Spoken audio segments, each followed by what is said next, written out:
welcome to DCU Daily, guys. We are doing a very early show today. You could probably tell by my sunken-in eyes, bags under my eyes, that I probably just woke up. But we are going to be talking about the Supergirl trailer. And obviously we're going to be doing a couple other things leading up to the trailer. But don't you worry. We're going to have all the fun reacting to the trailer, talking about the trailer, as well as talking about any other things that people are going to be loving to talk about. So don't you worry. We're going to do it. We're going to love it. And we're going to have some fun. And we're also going to be talking about a ton of other stuff, get stuff out of the way, enjoy it.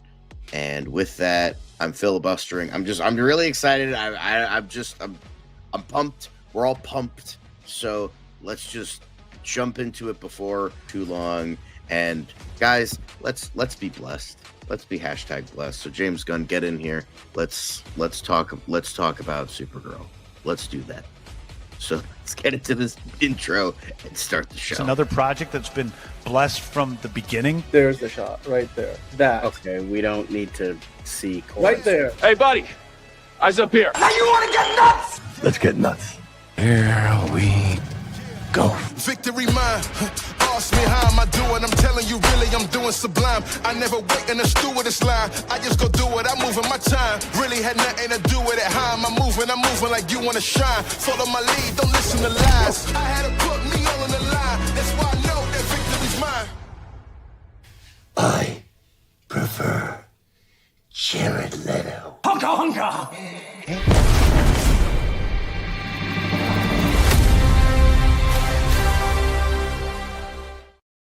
All right, here we are. I'm John. Lovely to see you guys for a very early show today.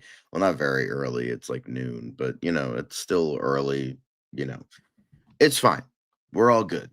And with that, let's not have me look like an extra from 8 Mile. Get this hood down and talk about some wonderful things. But of course, we are not alone, guys. Obviously, you guys are talking in the chat, and we have Tony in the chat. We have Enterprising. We have the main man himself. The main man himself is in the chat. It's been a while, main man. We see your comments from time to time, but the fact you're in the chat, lovely to see it. We have D. Cole is also in the chat. Nelson Moreno. Thank you guys for joining us. Hulk Mode 365 days.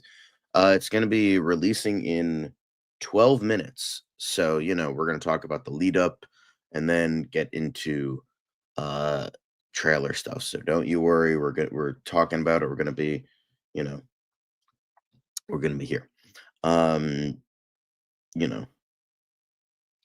Caleb would be very upset about that fact. But before we get into the trailer, and we aren't going to be showing it on screen, we're just going to be reacting to it. So, because, we don't want to get demonetized, guys. Dan is going to join us soon enough. He hasn't been feeling well, but he's going to try and be here for the reaction. Anyway. Yeah. So let's precursor this stuff. Obviously just kind of talking about Supergirl, all that. I got my blue. I don't have my Superman stuff is in the wash right now. So unfortunately I can't wear it. But I'm wearing blue. So hopefully that's enough. But we've talked about this when it was released, how Supergirl got an update, calls Millie Alcock the best bit of casting I've ever done. Because he did talk about how he wanted Millie Alcock when he read the comic. He's like, I see Millie Alcock in the role, and he's like, and then eventually he's like, okay, let's get her into casting. And then when he got her, he's like, she's perfect, so let's use her. So and I think he only filmed that cameo. And he's like, I want to cast this character. She needs to be this character. So that's exactly what he did. You're on early. We are on early because we are going to be doing a reaction for the Supergirl trailer. It's not going to be on screen. No, you guys would have to. Guys, you can't get demonetized. James Gunn, lovely man, but I don't. But like, the copyright lawyers at WB and all the other places are, still ruthless. So we don't want to get demonetized.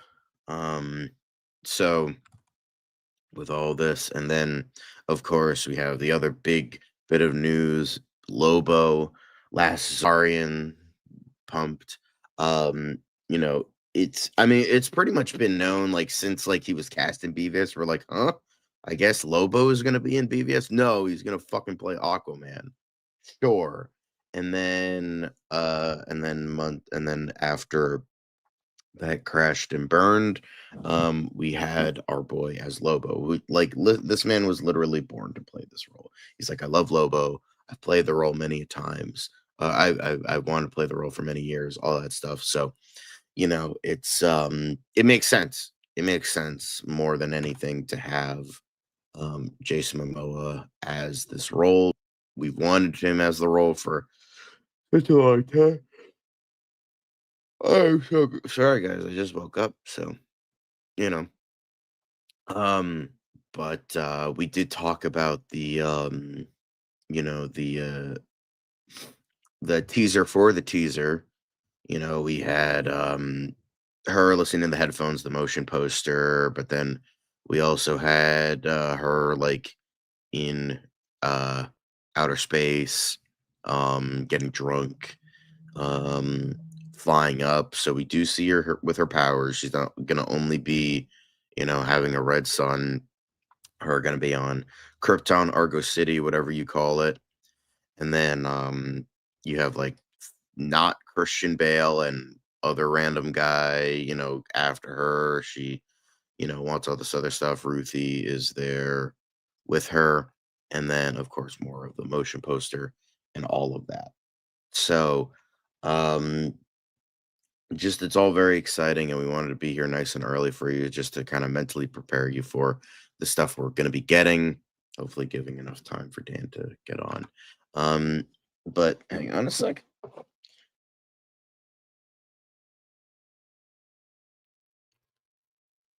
There he is, Dan. He is here finally. You could tell. Like I literally went to bed and got up, and here I am. I'm literally. I've been yawning this whole time, so like, you're good. All right, where are we at? I'm excited. I don't know if you talked about what we got on the show today. Obviously, we're going to be reacting to the trailer. But Yes. we will try to find out what James Gunn, is saying about it. He's going to What did probably James Gunn say? What did the Gunn say? Fiona's here. Hello, Fiona. Of course, Last Zarnian, Tony. Dan had to go fix. I'm so fix his hair stoked for first. him. My Yeah. buddy's sister met him, and she said Fix he was my a hair. gem. I've heard he's very nice. But by the way, guys, I just want to mention we're doing a full breakdown for the trailer. I know John probably talked about it already, but we're not going to be able to play the trailer on the stream because of copyright issues. But what you can do is go see the trailer while we watch it. We're just going to be reacting to it as it's playing out once it becomes available, because we do actually, John, I don't know if you have the page available. Can you go to the premiere page? 'Cause Yes, I do think we do. It's literally right minutes here. from now, this will become a live video on YouTube. So if you guys want to watch it, I'm gonna actually look put at the link. fucking chat exploding right now. So someone's like, Martha 1A just 6-7, like just so many like flags and stuff. Like, goddamn. Anyway, so we'll watch the trailer here. You guys can go to the link. It's in the live chat, and watch it with us. We're gonna react to it. Then we will, be able to go through the trailer. We'll do a frame by frame breakdown. We'll talk about all the Easter eggs, and then after that, we've got some news. Disney did this thing where they just announced an AI deal that completely makes them even more, I feel like, the bad guys than a lot of people probably already thought they were. And we will talk about that because now they're also suing Google over AI infringement because they just signed a deal with OpenAI to license their characters. But anyway, so we'll talk about that. We'll talk about a bunch of other trailers that have dropped today. I think the Rings of Power just finished filming season 3. So we've got Gross. news and quick hits, but of course the big part of the show that we're here for is Supergirl. So stick around for that, because literally in less than 5 minutes the trailer comes out and we'll be talking about it. It's almost, I don't know if it's exactly a year to the day, John, but it's sort of close to that. In terms of when the Superman trailer dropped this past year, and we know that first Superman trailer like broke records. I forget like what the exact views were, but I remember it was like a DC record. It was a Warner Brothers record. I wonder if the Supergirl trailer will have a similar pathway. Like I don't know, John. What do you think? How big will this trailer be for Warner Brothers and for DC? I think it'll be pretty big. I'm already kind of looking at the just the reaction right now, and it's pretty fucking big. It seems like a lot of fucking people are excited for this, and I don't know. Like if you had to I don't put think a it'll be number on as it. good as like Superman, but I do think that we are getting a rather, trailer, and I think the reaction is definitely gonna be there. And I think there's a lot of people that are excited because they're excited for something different. They know Millie Alcock. They know, this is the first non-James Gunn involved, well, not involved, but like directing, writing wise, that we're gonna be doing this. So it's just, I think there is a lot of excitement in a very different way from Superman, but also a lot of Superman fans being like, okay, I'm ready for something that's similar but different. And I don't think it's going to be as big as Superman, because Superman is the bigger character, Yeah. but I think it's still going to be a big step for this, and it's still very exciting for a lot of people. Well, I did just I sent you a link if you can put that up. We basically got a record broken when Superman's first trailer dropped. Almost like, again, like I said, almost to the day. I forget the exact date that trailer dropped, but it was roughly this time last year. And literally it got 250 million views in a day. And well, I like you said, I don't know if you're gonna see the same thing here for the Supergirl trailer, but Right. it's probably going to be up, considering the excitement. And this is already, it's been an amazing year for DC as a whole, but they can continue the streak here, because next year it's going to be more of a test of what DC's metal is really going to be. So yeah, I mean, it was actually, when I'm not looking it up, it was a week from today roughly last year, so not quite exactly a year ago, but it was a little like a year and a week ago last year when the trailer dropped. So yeah, and that Superman trailer got 250 million views in 24 hours. So we're all excited. And DC, this is a big step forward. This is a character that is not as well known as Superman. You could even call Supergirl derivative, but at the same time, I think the character has evolved on the movies, in the movies and the comics as a whole, to kind of stand on its own a lot more and differentiate itself from Superman.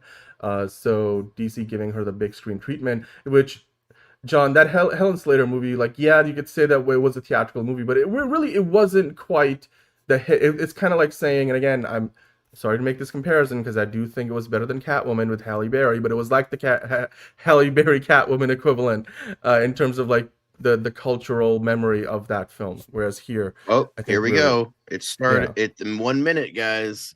It is starting soon. So, all right, very exciting. You have it up? I have it up. I'm just trying to get something else up here. So let me see if I can do that. We have some Hans Zimmer blahs in here. So guys, go make sure you're looking at the trailer. Oh yeah, they got the custom countdown. We need to have a few of those. Nice. So let's. All right, we are reacting to it. The countdown has begun. We are now less than 30 seconds from the trailer. So very exciting. 15, 14. It's like midnight. It's like midnight on December 31st. 10, 9, 8. Very exciting. Here we go. All right, 3, 2, 1, guys. Let's go. There's Okay. Crypto. Hey, Crypto, there he is. Oh, yep. Okay. So it looks Not a like fan of those Clark. rumors about the trailer, like Crypto pissing and all that stuff. It looks like that was true.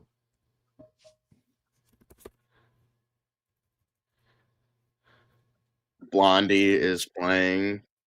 So all those rumors were right. Mm-hmm.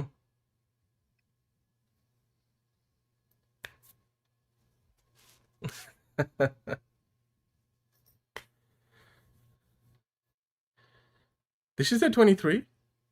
Yeah, it's 23. Yeah.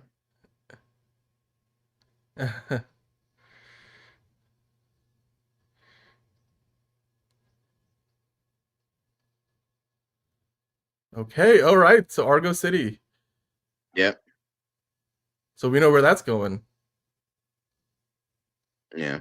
Krypton didn't die in a day.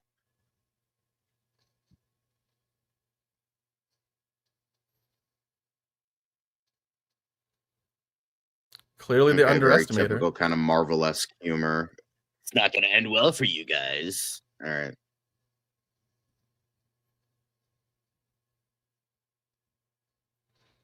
Definitely feels Guardian-esque. Guardians of the Galaxy-esque.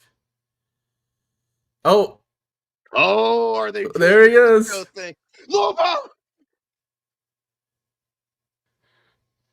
Yep, there's Lobo. And we know how they shot this scene. Yep, we saw them. We have the set this. photos. And the logo. Thanks, UHD Okay. Box. All right. All right. Okay.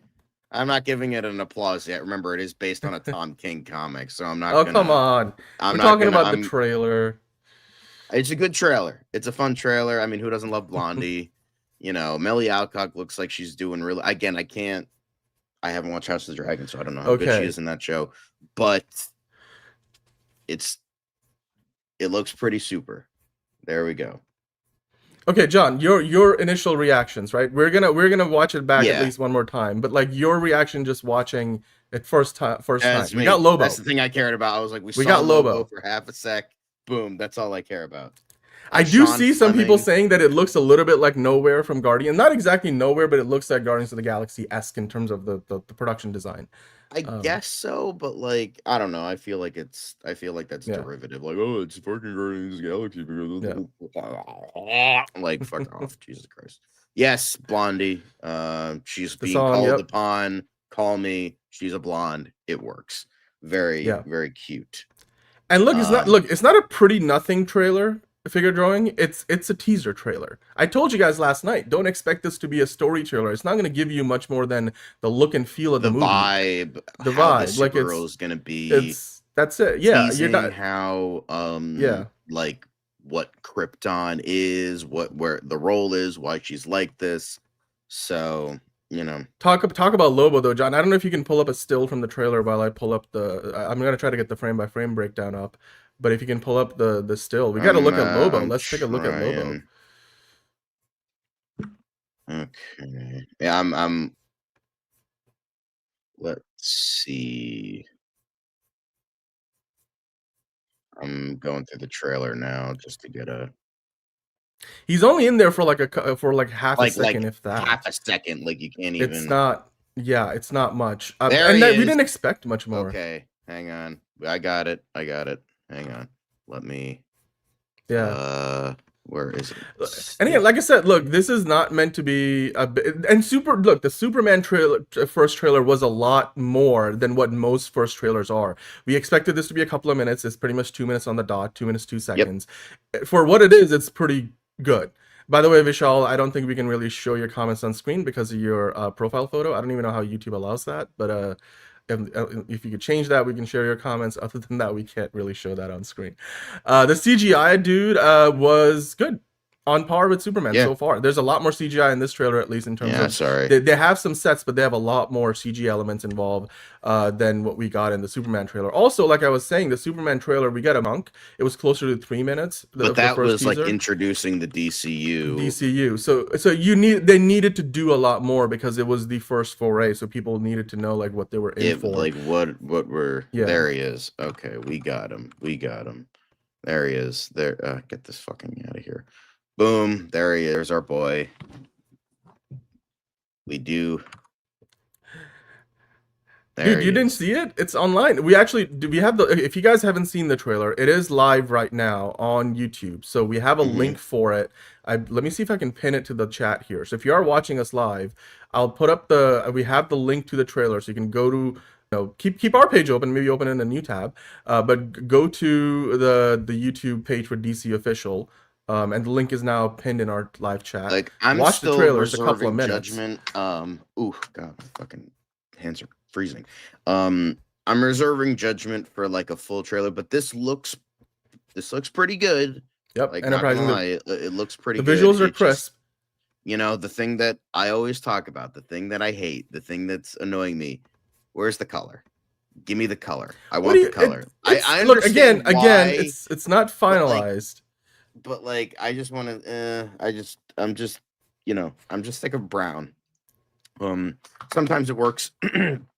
I do think it would kind of work here, but thank you, by the way, for this super chat. Justin Matthias Schoenaerts as Batman. That would be fucking stupid. Glad he I didn't know that was actually the case. That Matthias Schoenaerts was one of the runner-ups. I mean, because he's a very different profile actor than Ben Affleck. So if they were going for an A-lister, I mean, the two of them are not both A-listers. But that's great to know. That's good to know. Yeah, let's see if you can. We can't play back the trailer on camera here. But if you can find the shot of, so we'll just of Lobo and stuff, we can. But yeah, John, what else? It was a highlight for you. Obviously, we could talk about Argo City and how that plays out because we know now. So it seems like how that's gonna work. So there were different ways like how you could have done Argo City. Again, I haven't read the comic book. I literally have it up. You guys can't see it. It's not on the show screen one, but on my tab right here, I have it open because I do plan to read it, even though it's apparently bad. I'm still it's not that bad. I haven't finished it, but it's okay. It's decent. It's decent.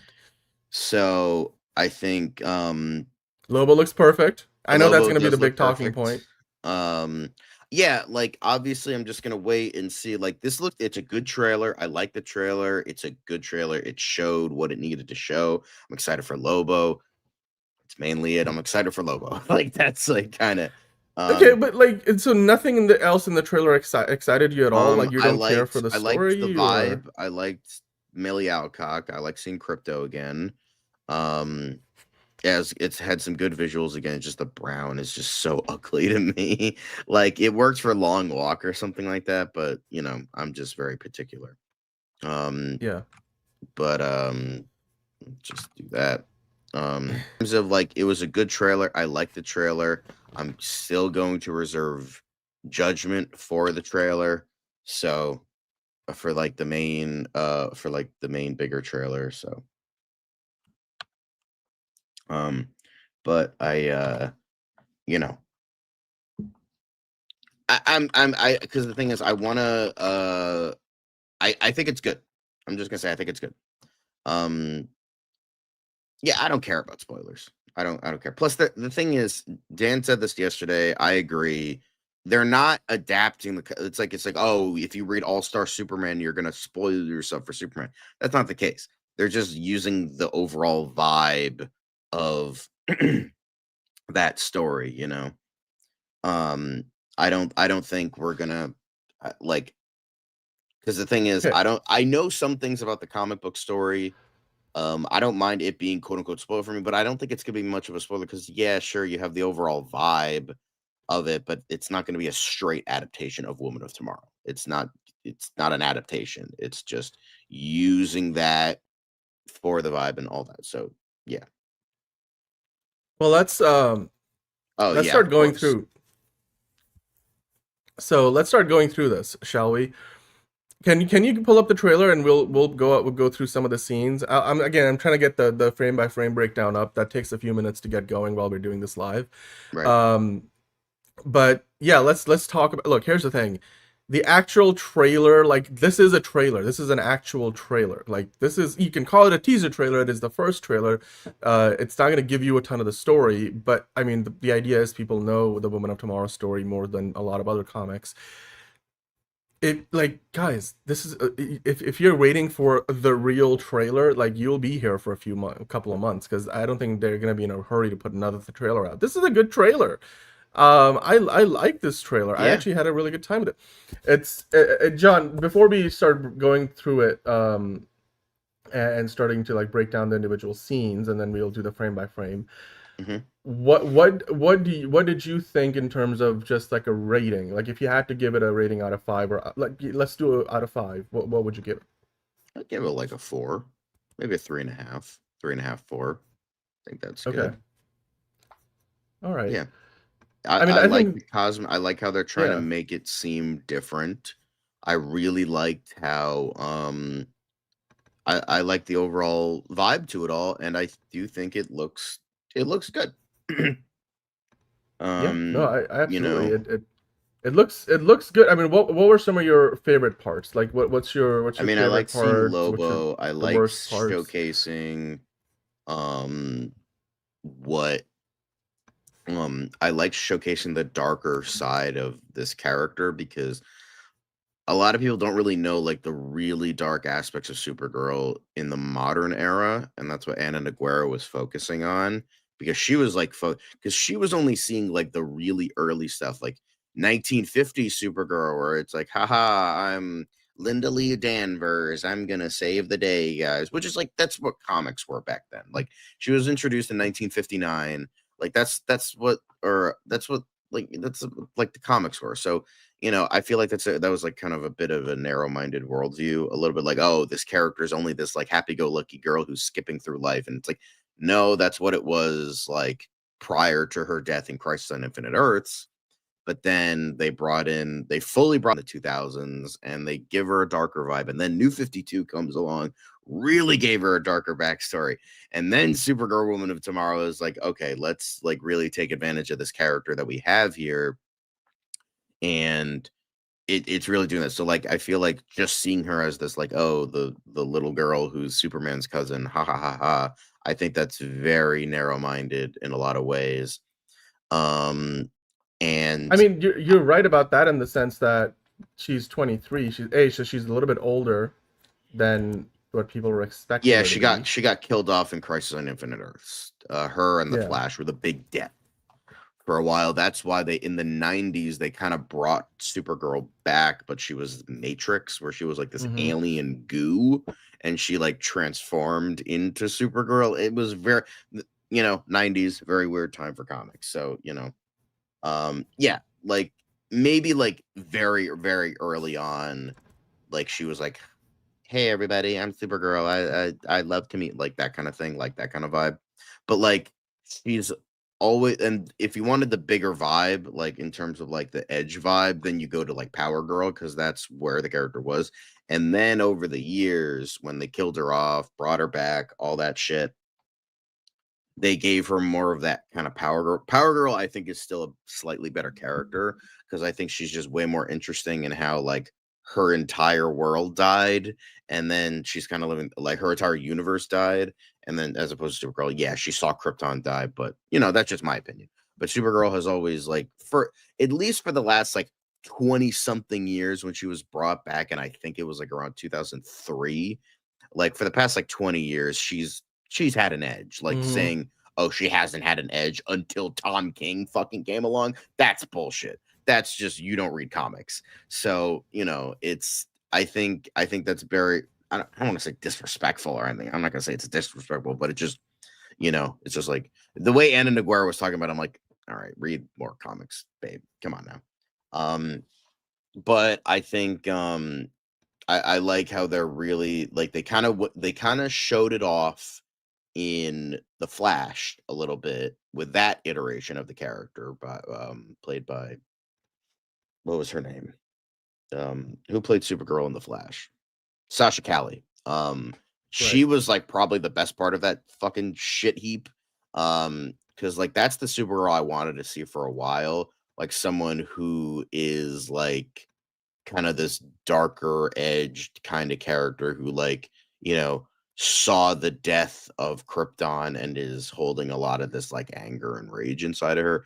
That's what this is going to be focused on. Yeah, she's going to have that harder edge and she's going to be, like darker aspects of those characters. And I really, really like that. And I just hope that Anna Naguera can like write something not Tom King.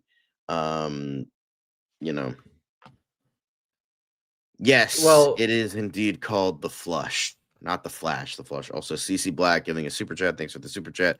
I'm not feeling the trailer appears to copy Guardians of the Galaxy. Yeah, we knew that was going to be like a thing that people are going to say, oh, it's fucking Guardians of the Galaxy because it takes place in space. Okay, Star Wars is like Guardians of the Galaxy because it fucking takes place in space. Okay. Like I mean, like, also it you takes could. place in space and it's I mean, funny. even like the That means it's a Fifth Guardians of the Element, Galaxy copy. Like, but it's different even you director, it's can, different writer. Like, hello? yeah, like you can compare to like the Fifth Element, even like movies going for way further back than Guardians. But Guardians is a recent reference point. John, do you have the trailer up? Let's kind of go through the scenes and kind of walk through what we got here because it starts off with it seems like they're on a spaceship. There's Yep. something going on, and well, the music is playing on the record player, and then Supergirl sort of wakes up. She's looks like she's really like hungover, and then Crypto's peeing on a newspaper, basically the Daily Planet, and there's something going on the floors. I don't know, like there's that. So Yeah, uh, she's hungover. yeah, Then she where do you has think like where do you think this starts us off in the movie? Because it seems like uh, this you would imagine this is early in the film, but I don't know. Like, what do yeah, you think? I would imagine like or it's like right after like it's like the opening scene, which would be a good like thing to do because show the opening scene because then that's not a spoiler because it's opening. So I mean, James Gunn is known not to give us like third act scenes. Although again, the Superman trailer, the first one, did give us some stuff from late in the movie, but that's but it's not very still like there was common. no context. Like There it's was no like context, right? it like if we saw like Krem of the Yellow Hills getting fucking stabbed by Ruthie, then it's like, okay, yeah, that's clearly a spoiler. But if you show like a quick scene from later on in the movie, well, that is like, oh, Lobo walking down a hallway, there's not a lot of context there. That's not really a spoiler. If you see in the trailer, like, this is like going bit by bit, and like having that entire timeline, then it's like, yeah, we know that it spoils stuff. But here, it's a teaser. Yeah. Yes, I mean, by the also, way, yeah, this is a lot of people were like unsure on whether or not this takes place before or after Superman, and it's taking place after. Like this is official because the thing is, a lot of people were like, oh, they were unsure where Supergirl takes place because we thought, oh, maybe her cameo shows in this movie that that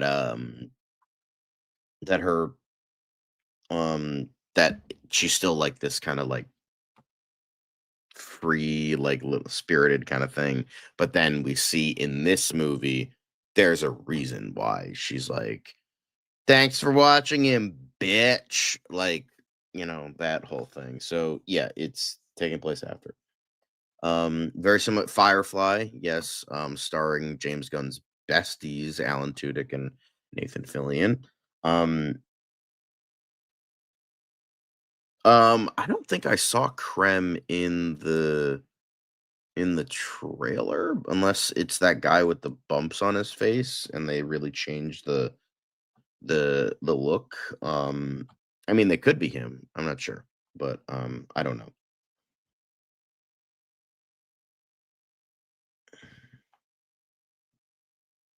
Exactly. Yes, it's Krem. Okay, so that's the guy with the bumps on his face is Krem, obviously. So we're going bit by bit here. We have the space bus, which like the CGI looks pretty good. It's still, I think, needs some polishing, but you know, we have her outside of her Supergirl getup. It's, you know, she has the trench coat. She has the trench coat from Woman of Tomorrow. I don't know. We'll go bit by bit here. Yeah, exactly. It's just very like, oh, it's Guardians because it takes place in space and it's funny. And James Gunn is producing it. Like, all right, come on now, guys. But you know, thank you. Oh, it is. Well, there. Okay. Well, I'm trying to find him. If I will find him. So you know, we have you know, her in the bar here. Got her in Crypto, looking good, Crypto. Then we have the stuff with Krypton here. You know, we have like the stuff with like Argo City and all that. And I think that okay, so I think this is Krem because it looks like I know what Matthias Schoenaerts looks like, and this kind of looks like him, but I don't know. Like this, because I know Krem looks very. Hold on, I know he looks very different in the comic. It's essentially just a guy with red hair.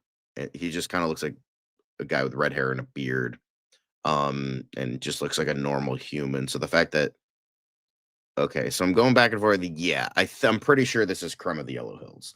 I different look for him. Because this I think is Krem. This is I think Krem. Because we did say in that synopsis for the trailer that was released a couple days ago with that screening. Yeah, it's not a bad change. Like again, they're not trying to like adapt it like note for note. And considering that like the Krem in the comic is just a guy, like they want to make him like look interesting, and it looks like they're going for like kind of like a Killmonger Zaz kind of look, but instead of like the scars that Killmonger has or like the cuts that Zaz has, it looks like it's like piercings, or it's like it looks like every time he kills somebody, he puts a piercing on. That's like the vibe I'm getting from this. He looks like my Scottish relatives in the comics, yeah. But Matthias Schoenaerts is I think Dutch, if I remember correctly.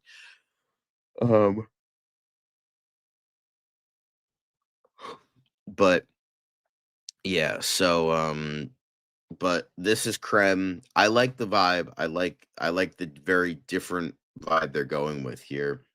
Mad Max Killmonger Metalhead. Yeah. But I do like it, and we're gonna go more bit by bit. We have, you know, Ruthie and Supergirl flying through a window. And I'm guessing that she has her Supergirl stuff below her civilian clothes. And then we have your boy. We got Lobo, and then we have Ruthie, who is, you know, hellbent, and then boom, there we go, perfect, right there.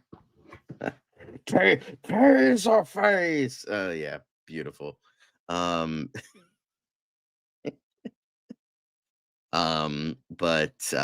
yeah, and then so we get some Supergirl action, her beating some people up on this spaceship. We saw this when it was being filmed by UHD Box HD or whatever the hell his name was. Add that shot to DCU Daily. Yeah, we'll make sure to add it to the fucking intro. Perfect. Did you talk? By the way, did you talk? You talked about the Krem of the Yellow Hill, and sorry, I had to step away for a minute there. Yeah, but yeah, there it is. Lovely. And again, I like how with this too, they don't reveal much like the Superman trailer. They don't have like Superman, Supergirl. It's like, you motherfucking know who this is. She might not be Superman, but you know who she is. You're gonna know her name. Like, I like that vibe too. I like how that's like they just show the logo and bam, that's what it is, and I really appreciate that.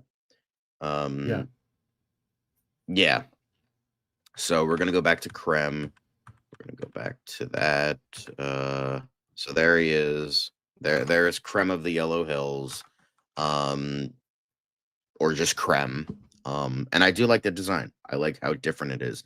Again, it's like and I was saying this was a theory I had. I don't know if you agree with me, but it looks like they're going for more of a Killmonger, Zaz kind of thing, where it's like where instead of like the scars that Killmonger does, he's like piercings every time he kills somebody. Because Krem is an assassin. He's a pirate and an assassin.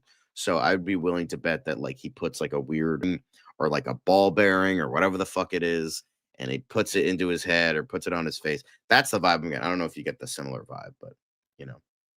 Yeah, no, Yeah. it's definitely, yeah, I hear you. I think that's pretty accurate in terms of how they. Yeah, it does also kind of look like Taserface. Like I get the Taserface reference. Taserface. That was Yeah, such a they're stupid definitely joke. showing Honestly, off, it was like- a stupid joke. But anyway, I don't know. It's a metaphor. Anyway, you know. yeah, it's a but- metaphor. Of course it is. No, Brainiac isn't shrinking down Kandor. It's Argo City escaping Krypton's destruction. So, you know. Yeah, let me see if I can find that specific shot here. Mm. Well, what time in the trailer does that pop up? Fairly early on, I think. Hang on. Let's see. You could clearly see. I mean, she's pretty distraught. She's and the voiceover too, very much. I mean, the style of the trailer felt very so James Gunny. This is So- this right here. This is Argo City escaping Mhm. destruction from Krypton. Although, I mean, I wouldn't be mad if it was Kandor, and we just got a Brainiac tease. That would be pretty awesome.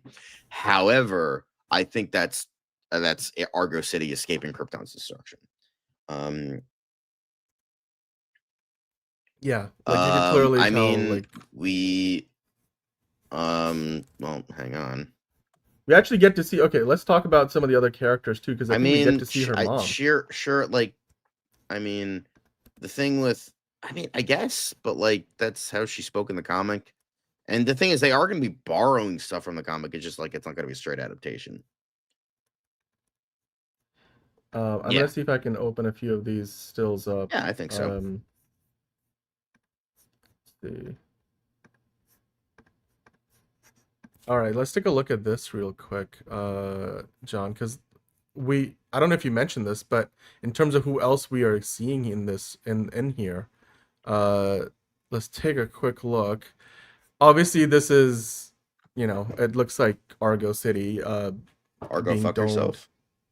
Yeah, but then you have Emily Beecham here. Did you mention that's meant to be Kara Zor-El's mother? So like she's clearly there, and then I'm pretty sure that's meant to be David Krumholtz to her left, right? Yeah, like you I just think see the so. back of his head.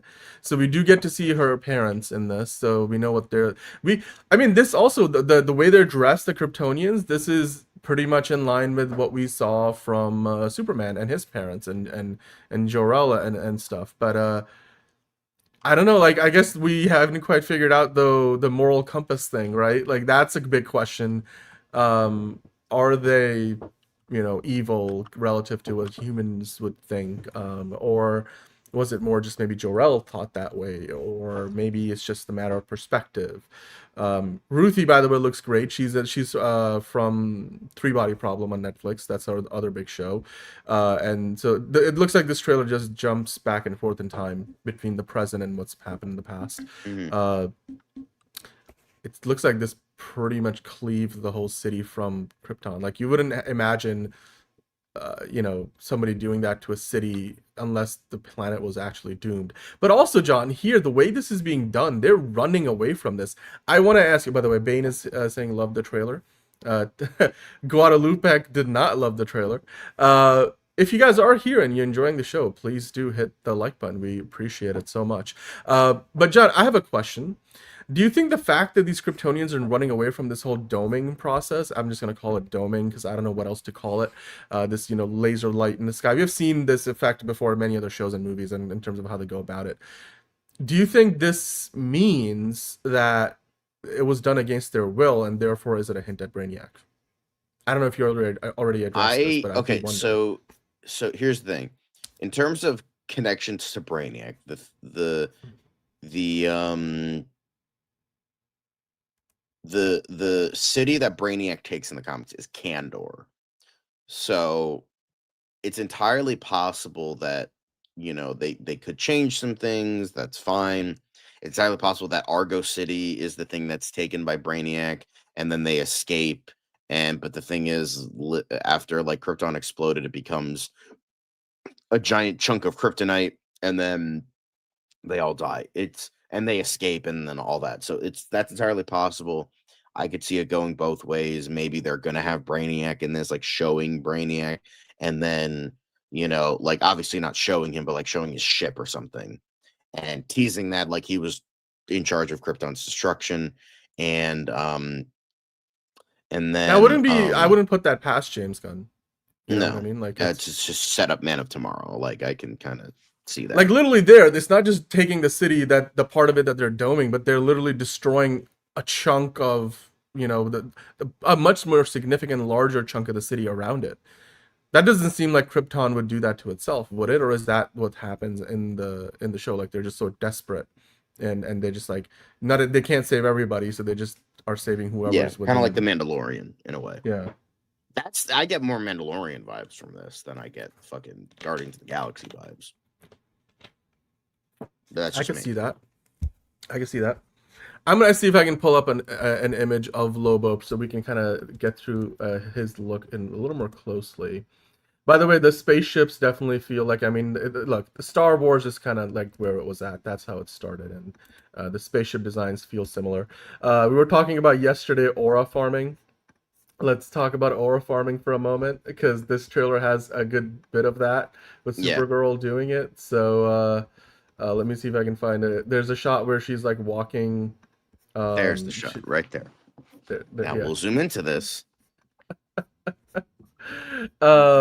But yeah, no, there's literally a shot where she's walking through the smoke. She's not quite floating in smoke like Superman does, but she is walking through it. And I think, let me see if I can get it up here. This is the magic of live television, guys. See, or Zack live Snyder, you internet. can have people aura farm without, you know, Like there. fucking killing a bunch of people. This is gonna be It's one of those okay. moments. I bet you like a cool song starts playing and then she's gonna kick some serious ass. This is one of those. Mad Max, I could see that. I could definitely, Yeah. and which is funny because my friend before Craig Gillespie was like 100% confirmed, he was like, you know who would make a great Supergirl movie? George Miller. And I'm like, honestly, I didn't love Furiosa, but I'm like, he could have done that really well.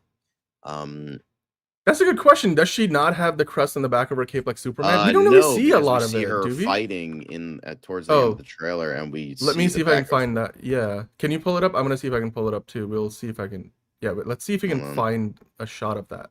Now we're getting into like Easter egg territory almost. Not exactly, but like, oh, here it is. Here it is.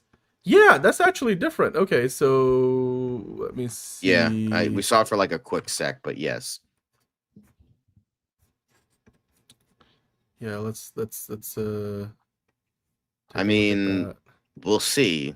We'll see. I don't think they're gonna kill him off like in the comic. Like the comic was able to do a lot of stuff. Yeah, no, Crypto's not. You don't kill a dog like in a movie. They killed the dogs. Why? No, but they're not doing that. They're not doing that. But yeah, the cape was all red. We see him in the trailer, and it looks like he's just hurt. So I don't think they're gonna kill him off. I don't think they're gonna get, because it's just like you're gonna have a lot of fucking people pissed, and two, I feel like that you're gonna save Crypto for something else, for something in the future. So I don't think they're gonna do that, because the comic was very much a one shot. I don't even DC's continuity. I don't think it is. I think it's an Elseworld story, kind of, sort of. So tell me if I'm wrong on that for the people that read it, but I think I don't think they're going to kill him off. It would be very intriguing if they did, but I think like him getting really hurt, maybe they got to put him in a coma or something, and then that's why she goes after Krem. Because that's why she goes after Krem in the comic, is because he fucking straight up kills Crypto. So she goes John Wick on his ass, like trying to find him. So, you know, yeah, exactly. Like they're not going to do that. They're not going to cut Yeah. off merchant baby cruise shorts, Yeah, so there is that as well. Yeah, but well, as the Cape question, yeah, that's definitely something different. So I do wonder why that's different. Maybe because they're both from the House of L, so maybe it means that there's a hierarchy to all of this. The hierarchy of power in the House of L was probably not quite, not quite like all flat. Like there's maybe the elites, and then there were like Kara's parents. So I don't know. Maybe that informs a few things. Paramount buys Warner Brothers. Sure, yeah. I mean, I'm sure that could be the case.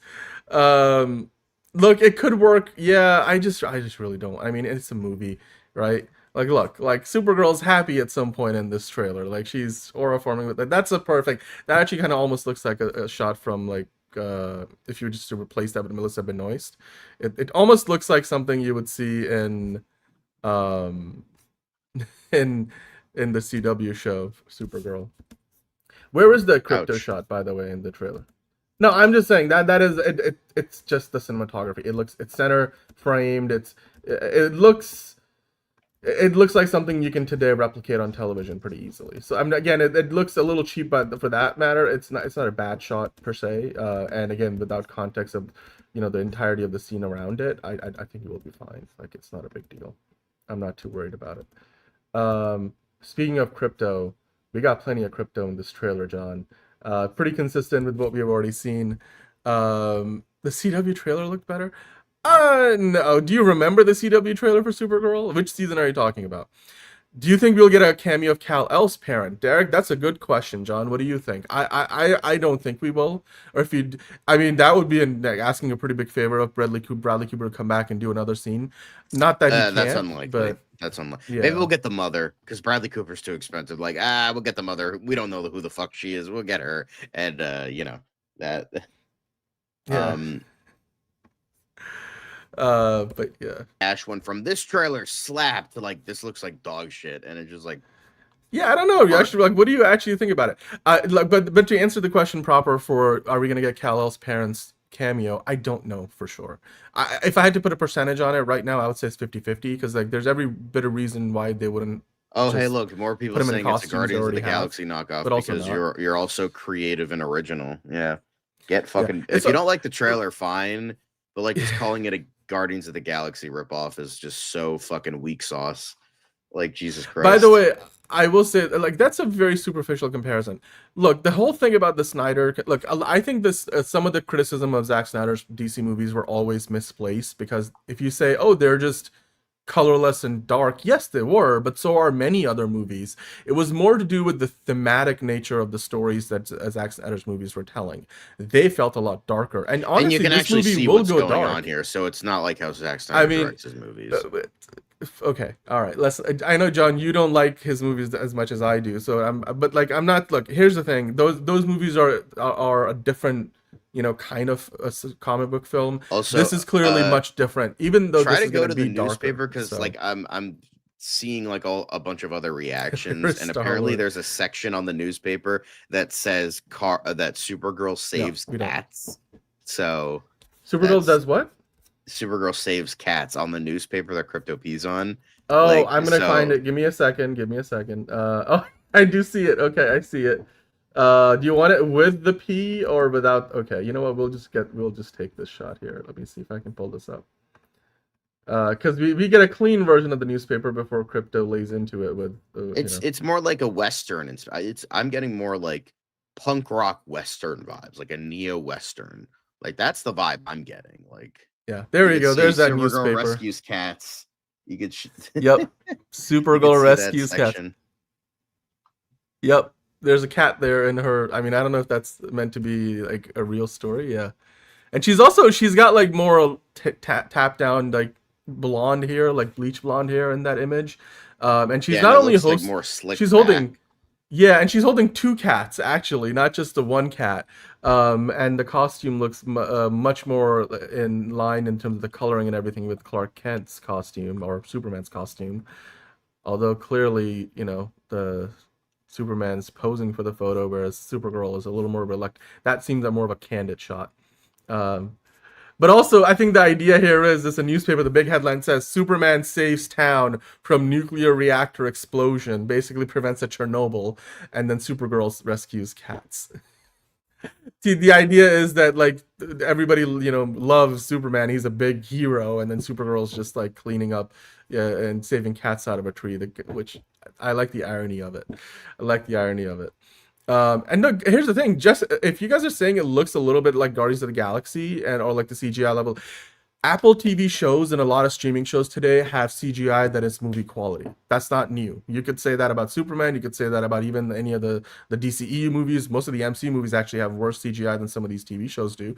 It's about like how much time to give these movies to get that stuff done. I'm actually really surprised to see how far along this movie is in terms of the CGI, the action and stuff. Some of it looks unfinished, John, but compared to the teaser trailer for Superman, this looks much more put together in terms of from a technical standpoint. As somebody who has and does work in the industry, I can tell you the color grading on this looks a lot more finished. I mean, they'll probably still keep tweaking it. The fact that they have a fully CGI crypto to show here in as much detail, probably because they're using the same model and rendering and all that. They're pulling a lot of the assets from the Superman movie. So they can lean into it. But the fact, like, that sequence towards the end with the space fight looks a lot more finished than I thought it would. And for those of you guys saying if there's a logo on the cape, we didn't see it. There was no cape logo on the cape. It's kind of sad. We've had one Batgirl, but even then, she was Batgirl for 5 seconds in Birds of Prey, the show from the early 2000s. And yeah, it's a shame. It's sad because I love Batgirl as a character, and don't get me wrong, I love Supergirl too. And let's move away from the piss. I don't want to look at this anymore. But it's just I really, it's a shame. But like Supergirl, I think is also a really interesting character, and Batgirl is like, both are great characters, and it's a shame that we can't get that Batgirl.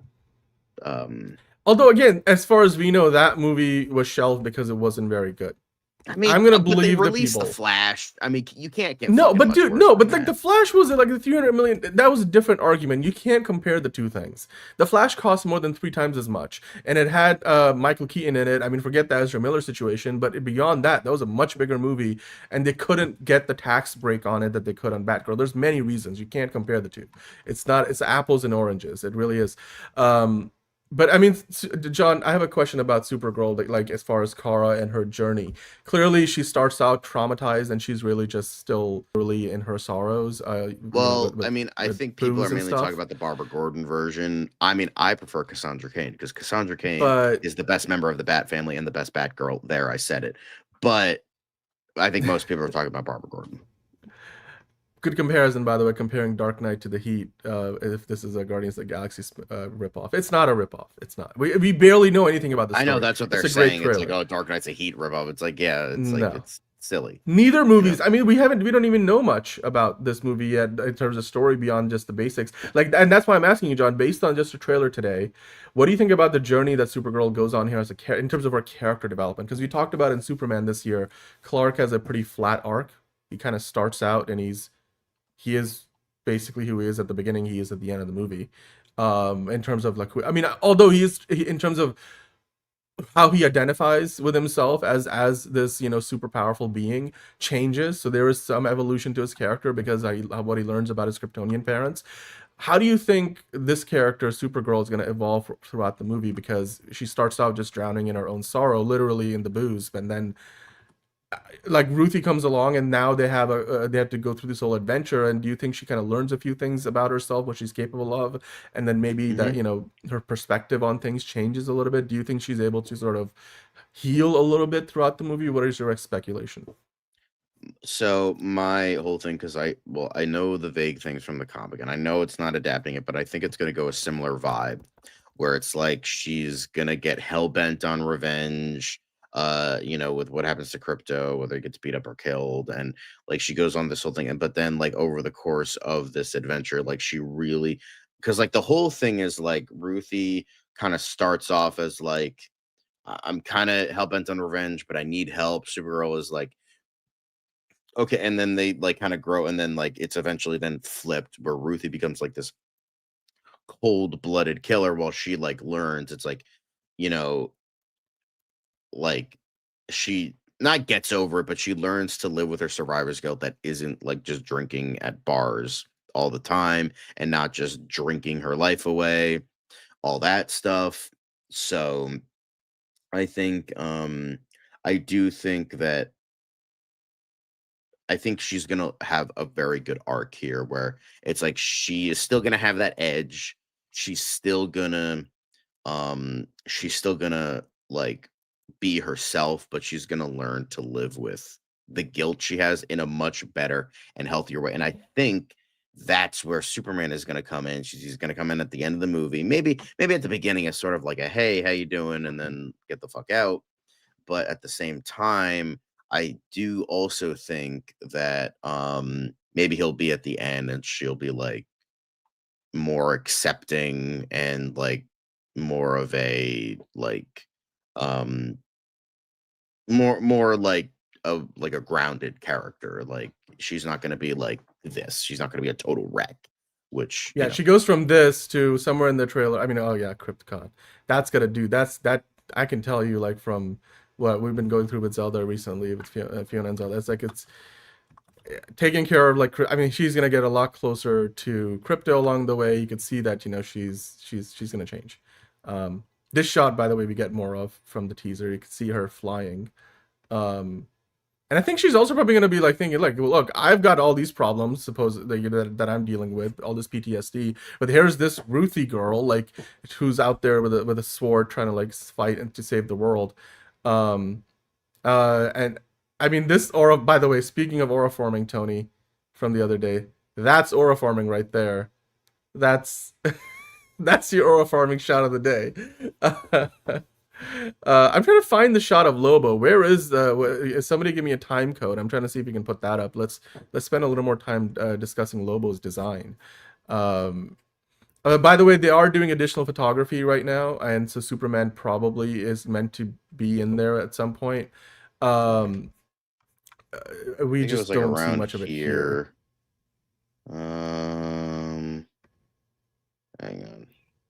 He's sort of like it's if you blink and you miss it sort of a thing. And there's almost a fake out because they show another character in a hallway at one point. He is. Oh, there he is. There he is. There he is. Okay. Boom. There we go. Lazarian right there. Main man. There he is. Beautiful. Let's zoom into this. Oh. Without making a play. There you go. There it is. Okay. A little bit bigger. John, what is that like? What's that? Is that a cigar in his mouth? That's a cigar in his mouth. Okay. Yeah, he loves cigars. Yeah. It's literally they didn't overthink it. They didn't overthink it, right? The design. It's a lot of this is just face paint and a jacket and a little bit of makeup. Like this is mostly a very, very practical look. Yeah, if you missed him, there you go. It's blink it and miss it. It happens around the minute 35 mark of the trailer, and he's literally in there for less than a second. I think he's puffing on a big cigar. How big of a role do you think he will actually play? Because we have seen these rumored synopses and descriptions of the trailer and or the movie itself, and they were talking about how he's in the comic he's only got a bit of like a more or less a cameo, but then if you go off the synopses that were floating around before the trailer came out, it more just implies that he might have a slightly bigger role, but then again, that those aren't official synopses. What do you think, John? Where about how much screen time do you think Lobo is going to get in this movie? I don't think he's going to get more than 10 minutes, like 5 to 10 minutes at most. So do you think he's only going to be like on one of the planets? They just kind of cross paths and maybe they just end up fighting with or against each other maybe for a little bit? Yeah, I think that's pretty much it. Don't expect Lobo to be in this for very long. So yeah, all right. I think like because I have one of two guesses. One, Ruthie goes to him first, be like, "Hey, my dad was killed. Find Krem." And either Lobo's like, "Nah, I don't want to fucking deal with that shit. Get the fuck out of here." He's like, "Nah, I'm not dealing with Krem. Fuck that guy. That guy's insane. I'm not dealing with that shit." And then he fucks off. Or Supergirl and Ruthie are traveling across this shit and they come across each other, or Krem enlists the help of Lobo to go after them for a little bit, and then he Yeah, and That could be then it. that's kind of it.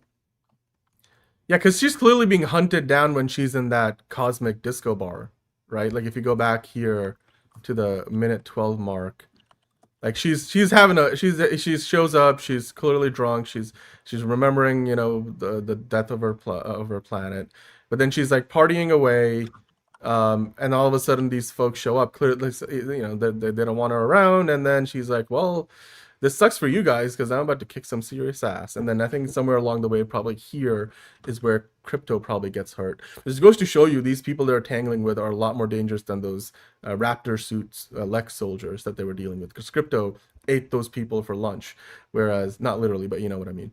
But here, like Crim of the Yellow Hill, and all these other folks, they're not quite. They're a bigger threat than what we saw there in terms of the Lex Luthor soldiers. That looks like a spaceship. Well, there were Ruthis and some. It looks like almost like an airplane, actually, but it's a spaceship. These soldier costumes we saw on some of those sets that they're built outdoors that we were looking at the set photos. Derek saying there's footage they were filming a fight scene between Lobo and Supergirl out in the open a couple of months ago. Yep, there were. Which actually, it seems like Lobo's going to end up being in this sequence. Although, again, look, there was, if I remember correctly, none of those photos clearly showed Lobo. They showed a lot of people that kind of look like Lobo from a distance. So I don't know if Lobo's actually in this whole sequence. And while, of course, they filmed this like on a set on the ground, this looks like it's like in the air or somewhere a lot higher up. Well, I don't think that's the case. She's clearly going to like grow from that. She's going to learn to deal with her pain properly rather than it's not meant to be like her drinking is like meant to be like as a role model. It's a like character flaw. It's not supposed to be flaw. It's not supposed to be something you live up to, and it depending on if they execute it properly. So you know, that's my thinking. By the way, the CGI explosions here look pretty good. They look fairly believable. You know, like I don't know, they could be a little bit brighter. No, I don't think they were. You never saw those photos. Those photos would be out there. And why do? I mean, you'd need to then put people in fire suits. They need to be a little bit brighter because like usually the highlights are below, you know, just completely below the camera's aperture. And that's Supergirl really be horrifying. Yeah. Again, you know, that's not quite how the atmosphere works, but that doesn't look like Earth either. So who am I to say?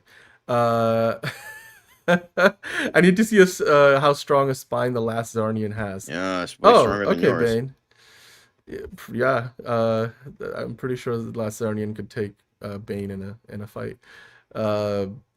Enterprising thing, I don't think in girls, it's not like Tony Stark negatively affected boys. Yeah. Plus, not a lot of people have like the Tony Stark life, right? So it's hard to kind of relate to. That's the whole idea. You can't relate to Tony Stark all that much, although he's meant to be more relatable. Like he had a whole arc throughout the MCU. So we're doing our frame by frame thing right now. I think once we're done kind of going through the Easter eggs. Was there anything else that we saw? Okay, saw the Alarmory saying Warner Brothers and DC Comics announced James Gunn's Supergirl. Well, yeah, of course. This is the trailer. We've been looking forward to it for a long time. Did you guys see it? Okay, all right. Okay, we're gonna Yash, you're getting to that point where you need to be in a timeout for a little bit. Go sit in the corner and think about your actions, and then we'll bring you back into the fold. But yeah, John, your thoughts on the locations? Because like I do agree with you that there's a lot of brown and stuff in here, and it looks somewhat monotonous at times, but they are going to different locations, and yeah, there's a lot. There's clearly a lot of planets being showcased, or maybe is there? Like, did you feel like they showed more than a couple of different alien planets? Or we have this like kind of junkyard looking planet. We have the one where she's getting picked up by the space bus, the one at the bar. So we maybe have, like 3 at most. Like if that's or more. It's like the whole thing is like a cosmic adventure. So it looks pretty similar. I mean, look, I wouldn't be surprised if they didn't show us much. Like even in the first Guardians trailer, if you want to make that comparison. By the way, she's got heat vision. We do get to see that. And it's pretty similar to Superman's heat vision, so that's consistent. And so her power set is pretty similar to Superman. But yeah, I doubt that they gave us everything from the movie. A lot of the locations probably they're still saving, and if she's going to other planets, like we're not getting everything spoiled in this first trailer. That's not the idea. That's usually not how they go about with these, especially James Gunn's approach. And I'm sure he had a lot of say in this trailer, even though he's not directing the movie. Craig Gillespie is. I do like, again, yeah, I do love MTG that they gave the big credits. You see at the end here, it's not like they're giving you the usual card with all everybody's names and like the director of photography and everything. They just said written by Ana Nogueira, directed by Craig Gillespie. And I think that's big based on characters from DC. This is James Gunn kind of delivering on the promise that we are a creator forward studio and we want to have these projects have this creative stamp of the people that worked on it. And James Gunn did not write or direct this movie. You know, that was Ana Nogueira and Craig Gillespie, respectively speaking, here. And I'm sure we'll get, you know, other end cards later on, which will showcase some of the other people that worked on the movie. But John, also here, something similar to what they did with Superman. It's you get the crest, but you don't get the name. Like, they don't actually write out Supergirl, even though they've already done that in the posters and stuff. It's sort of like, again, I like the that. aura level is similar to Superman. Like they're trying to say she's on the same. Yeah. All right. Did we miss anything? By the way, yeah, again, if anybody's asking about the cape thing, she's got the logo on her chest, but it doesn't look like she's got the logo on the back of her cape. At least not from what we've seen so far. Maybe that cape is probably all CGI here, or mostly CGI, so maybe that's an element they haven't added in yet. Like here, you see it clearly. It doesn't look like the logo's there unless her hair. But her hair could be covering it. I don't know. Oh, you know what? Actually, it's there. Never mind. It is there. See, I told you. It is there. It's right there. Never you mind, or never us mind, because it is literally being hidden by her blonde hair. It's there. That's consistent. The proportions again look like they match her in terms of the cape and the it's different to what obviously Superman's suit looks like a little bit, but the colors are pretty consistent. And when I say proportions, I mean I'm talking about like the crest proportions. It does look CGI, and you know what? That CGI will improve in the movie itself, because again, some of these are early passes. They'll continue to tweak these elements, but even so, this movie looks a lot more complete than I would expect it to. But then again, they've been in post-production for a while, so it makes sense. Patrick is saying it's crazy how many people who don't like Gunn assume he's going to push. Push? What do you mean? Or he's going? I don't know what you mean by that, Patrick. He's going to push, but. Again, this is not a James Gunn movie other than the fact that he's one of the producers on it. This is a Craig Gillespie movie. Ana Nogueira worked on it. And look, John, if this ends up being a good movie, does that raise your expectations for the Wonder Woman and the Teen Titans movies that Ana Nogueira is also writing now? You know, obviously we will see, but you know, I think yeah, we'll just have to wait and see, because again, it's just a teaser. I don't want to like blow up my expectations too hard and all that, so you know, also for the people that can't see it, we're gonna zoom into this. There it is. You can see I circled it for you. Are you able to zoom in anymore? Like just to highlight, let's zoom into this. There it is, and right there. Yep, right there. There you go. Right there. Anyway. All right. As we go through, I mean, as far as other potential Easter eggs, I don't know if you know what brand of snack that is. Earlier in the trailer, when we see Crypto peeing on the newspaper, do you have any idea what brand that is, or if that's anything that's meant to be like a DC specific like situation? It might be Big Belly Burger, but I don't know. Can't really see it. Is that Big Belly Burger? I can't tell. Somebody help us, maybe. I don't know. It's hard to read. It might be like, it's probably just it looks alien. It looks alien because the logo looks a little bit off. So yeah, the writing on it. MTG saying, I'm sure James Gunn had his input on both the script and design of the movie. He did. I'm sure he did. He's mentioned and said as much. He cast Supergirl, like he cast Millie Alcock in the role. MTG saying that's okay. He has a lot of expertise in the genre and he's the studio head. Exactly. It's like Kevin Feige, right? For Marvel. Next trailer by February or May? That's a good question. What do you think? John, what do you think? Is the next trailer going to be in February around Super Bowl time, or do you think they wait till May? Because the movie comes out in June. June 26th. I So don't when think did they we will wait get the that long. second Superman trailer? That was like in August, right? Or not August. No. April. I meant April. I'm tired, okay?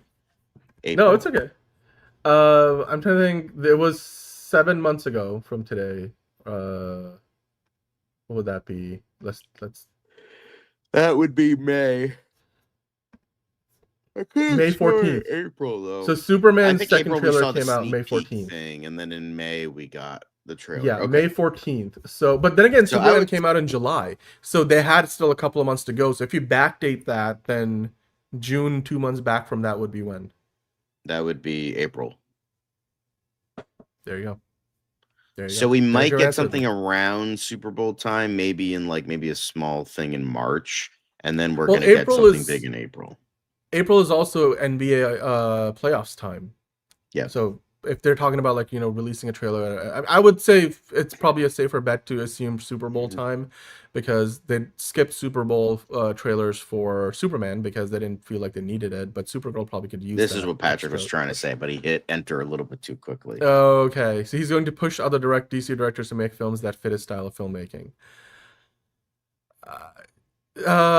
Yeah, look, while this movie feels similar on the surface level from the 2 minutes we have seen to Guardians of the Galaxy, look, ultimately the movie itself is going to help us when we watch the whole thing, whether just how much of a James Gunn movie it feels like. The key elements you want to look for in terms of the influence of James Gunn are is his sense of humor in this movie, and if so, then how much? Because we know James Gunn's sense of humor is very specific. So whether that's something we're gonna get to see how much of it we get to see, or if you really get to see that Ana Naguera put her stamp on it as a writer. She hasn't done. This is the thing, by the way. Ana Naguera's experienced, Eric. She hasn't done a ton as far as screenwriting credits goes. This is her biggest movie to date, and she doesn't have many others that are. This is her only movie to date. Yeah, so, she's done like what was it like? Plays and stuff, like stage she wrote plays. A play, and she was like an actor in a couple movies, but that was like pretty much it. She's but she is done she is apparently really good at what she does, and she's done a great enough of a job that clearly she was handed the keys to the kingdom with fucking Teen Wonder Titans, Woman, Supergirl, and Wonder Woman. So and I mean, literally those are three big set of characters and movies. So yeah. But look, like I said, if you're worried about just how much James Gunn's influence is going to be in this movie from a creative standpoint, by the good point, MTG, by the way, I would look for like signature elements of James Gunn's work, like his sense of humor, just like some of the way he writes characters, how much of that is in there. And that's where you're going to start to see where Craig Gillespie does things a little bit differently, and then Ana Naguera's sensibilities as a writer are obviously different than James Gunn. Clayface and Lanterns will also feel very different. James Gunn has been honest about that, both coming out next year. He's also said, and you can see from this trailer, Supergirl feels like a darker movie relative to Superman, and everything about the marketing so far has told us as much. Brandon Davis asked Peter Safran how long Supergirl movie is, and they said less than 2 hours, or he said, we don't have the official runtime yet. John, I wouldn't be surprised if it was less than 2 hours. What do you think? Do you think it's going to be closer to Superman's runtime, which I believe was still less than 2 hours, right? Like if I remember correctly. So I'm not. No, it was a little bit longer. I think it was like 2 hours and a couple minutes. 2 hours 10 minutes. So 2 hours 10 minutes. Do you think it will be shorter or longer than that? I think it'll be shorter. I think it'll be maybe like hour 50 minutes if I were to take a guess. Because the thing is, from what I know about the comic, even though they're not straight up adapting, it's a very loose adaptation. A lot of that book is very wordy. It's very like lots of talking, lots of this, lots of that, and it's a lot of mundane kind of. It's 8 comics, and that's a lot of time. So, and so I think doing that would be, I don't know. It's just like the fact that like doing that straight up would be a lot. And the thing is, they go to a lot of different planets. They have to like limit this. They have to shrink it down, make it more succinct. So you have a lot of stuff. And the fact that like, it's more about her. And so I think it's going to be shorter, and they're going to make it more succinct, get rid of all the stupid, shitty fluff that Tom King did, and do whatever they need to do. So, yeah. Yeah. By the way, I do appreciate the look of Krypton, getting to see more of it. Very different from the Krypton that we got in Man of Steel, obviously, and what the DCU was. Uh, what else do we have in the chat? Also, this is the Cruella and Itanya director. The humor is actually his signature humor too. Yeah, yeah, that makes sense. I'm not saying the movie's not going to be funny because James Gunn didn't direct it. I'm just saying look for. Oh, so apparently, yeah. Peter Safran said the film is currently under 2 hours. Currently under, which again, it's not done yet. They're not done with it. So just because it is currently under 2 hours doesn't mean it will stay that way. It also doesn't tell you how much under 2 hours. Does he mean it's closer to 90 minutes, like an hour and a half, or is it closer to hour 50 minutes, like almost 2 hours as is, and so more likely to go up, or is it likely to go down? Usually movies get edited down, not up. But yeah. Oh, hello, Stephen. All right. Well, I'm gonna step away for 1 second, John, but let's take care of a few more questions, and then we'll keep going from there. Yeah. Also, hello, Stephen Ortega. Nice to see you. Coffee. I don't like coffee, so I'm not drinking it. But yeah, so we have all of this stuff to be talking about, and yeah. I don't know. I'll take your word for it. I have not seen either of those movies, so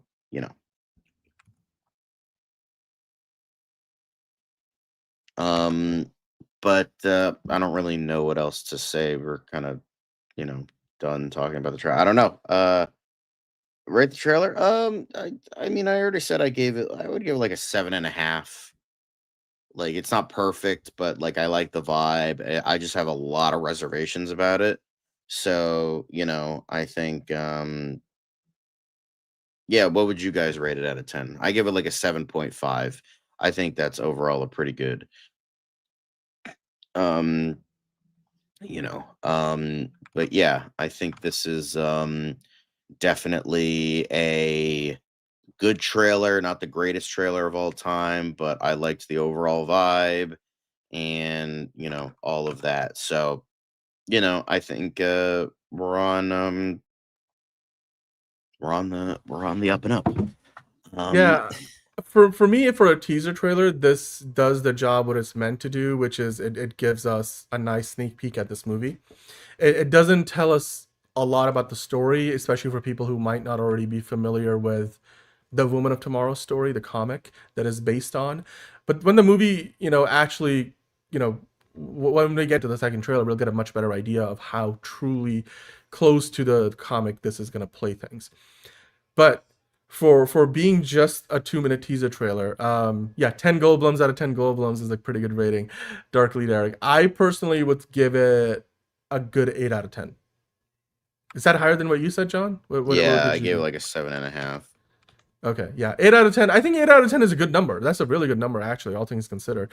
And I think what would have made it a 9 or 10 out of 10 would have probably been more if it was a minute longer, gave us even more insight into the story. But that's not what teaser trailers really do.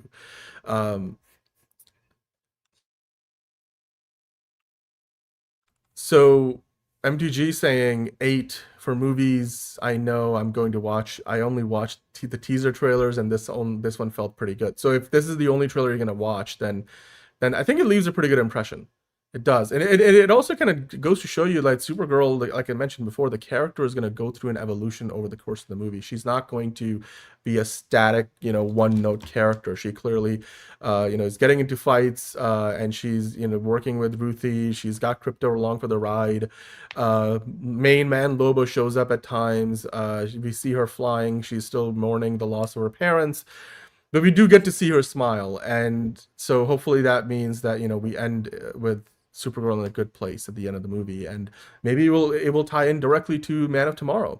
We do wonder because we do see in the trailer Krypton and how Krypton, or at least part of Krypton, fell apart, which included, of course, the doming of Argo City, which we see here. So how does that all figure into things? How that of course affected Supergirl, continues to affect her. That's all going to be part of the movie, and that was expected. By the way, one more quick thing before we move on, John. When she's getting on that space bus, who did you recognize this? Who's that? Do we know who this actor is? It's just a random person. Just okay. I'm just like, if is that an Easter egg that we were meant to? Because that might be something we're missing. I don't know. It looks like Tom King with that ugly mug. Oh boy. Tons of people are going to compare this to Guardians. It's just the nature of the story they're telling. Yeah, I mean, and even at the box office, it'll be a nice comparison because it is a cosmic adventure in that sense. Yeah, they both have a lot of edge. Agreed, absolutely. Yeah, by the way, MTG, Hawkgirl and Supergirl could do some serious damage if they team up in the Justice League, which it looks like they might. Because we did get that. Remember at the end of, the beginning of Peacemaker Season 2, they retconned the whole Justice Gang situation. So, that it does look like Supergirl has at least at some point in time worked together with Hawkgirl. I don't want to see Crypto die, by the way, John. That's the one thing I don't want to have happen. I just hope he's sleeping there, and not really hurt. Because if Crypto dies, I just want Supergirl to go John Wick on everybody's ass like she does towards the end of this movie. I hope it's not because Crypto has bitten the dust, as it were. By the way, I also like this darker logo, the way this animates on. That's definitely on purpose. Like it starts out dark and then you add in the yellow and all the color, so it implies that the nature of the movie is it's gonna go dark thematically at times. So yeah, they better not kill Crypto. Please don't kill Crypto. But anyway, you guys let us know in the comments down below. What did you think about the trailer? Let us know if you enjoyed it. What would be your rating?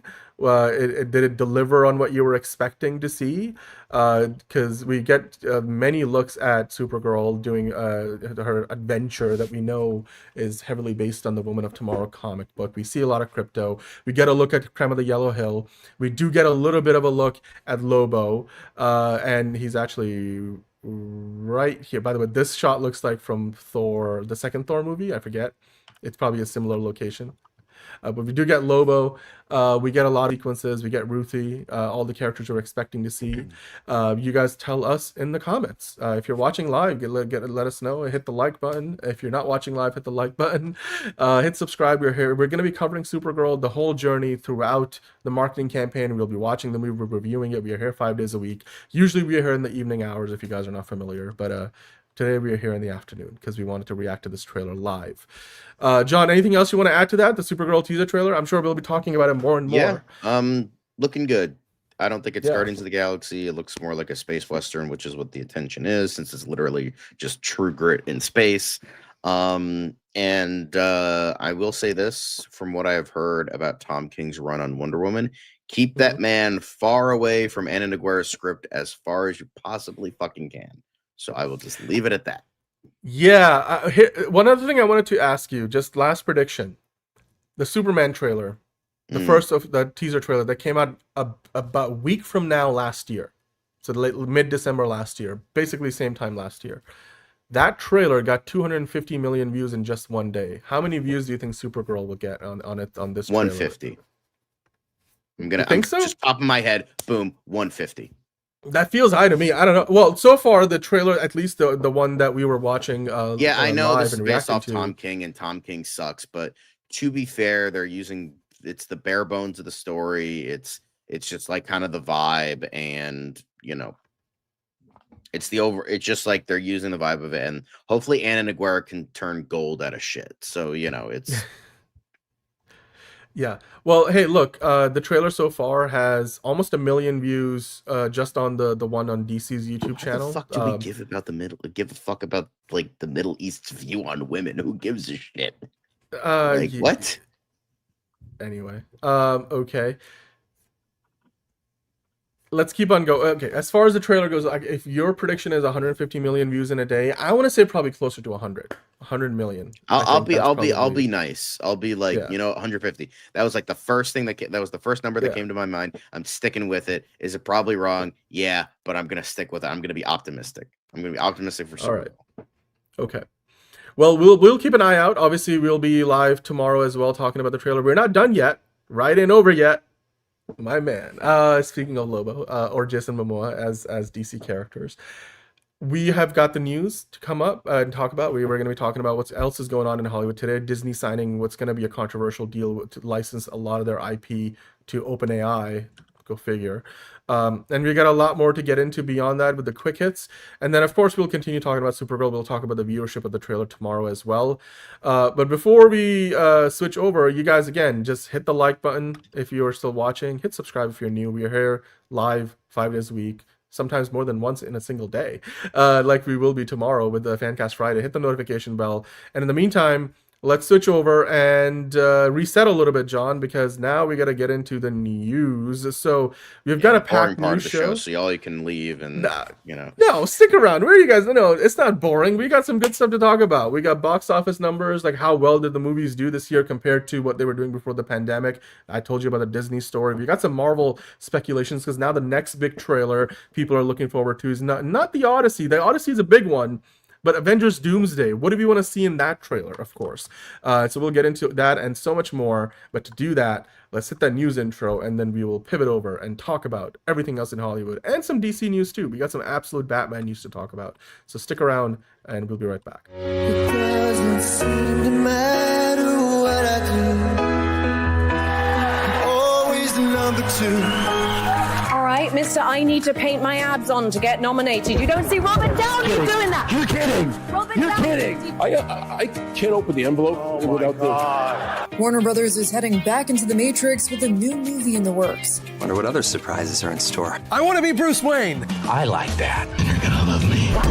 There's the shot right there. That. Okay, we don't need to see Cole's. Right there. You look ridiculous.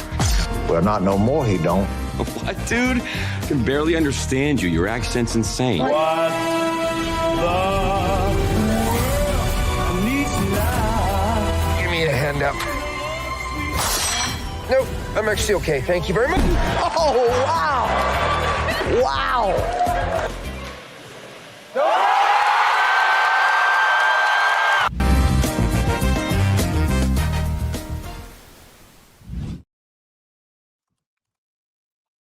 Hello, I am here. Welcome back to the show. Of course, I'm kind of your host today, John. I don't know, but John, nice to see you guys. We're going to be getting into news stuff. Not nearly as interesting, but here we are. Man, you gotta stop destroying the hype around stuff we're gonna talk about. We were talking about it when we were talking about. I know we had 50 concurrent views now. No, I know, but it's fine. People will pop in and out. We were live for 3 hours last night. It happens. But that's okay. We were here to talk about Supergirl mostly, but we still got to talk about all this other stuff that's going on in Hollywood. So let's start with the news. We've got a few news stories to get into. One is the box office. So the domestic box office. This was last night on Deadline. They reported that. Well, the domestic box office has crossed $8 billion. So now it's crossed $8 billion for the year 2025, which is the third time it's done so since COVID. John, if you want to scroll down on this story for a moment, we could talk about what Deadline was reporting. That's a big number, $8 billion. This is just a domestic box office and not worldwide.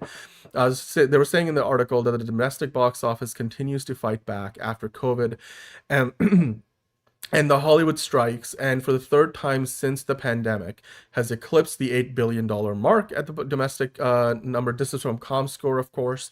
They released their report on Sunday morning, and this is all now been aggregated, that information, and the report came out yesterday from Deadline. Of course, they talked about what movies helped us get there. It was Universal Blumhouse's Five Nights at Freddy 2, which is just overperformed at the $40 million opening domestically, opening to $63 million. It's pretty amazing. It's way over what they were expecting.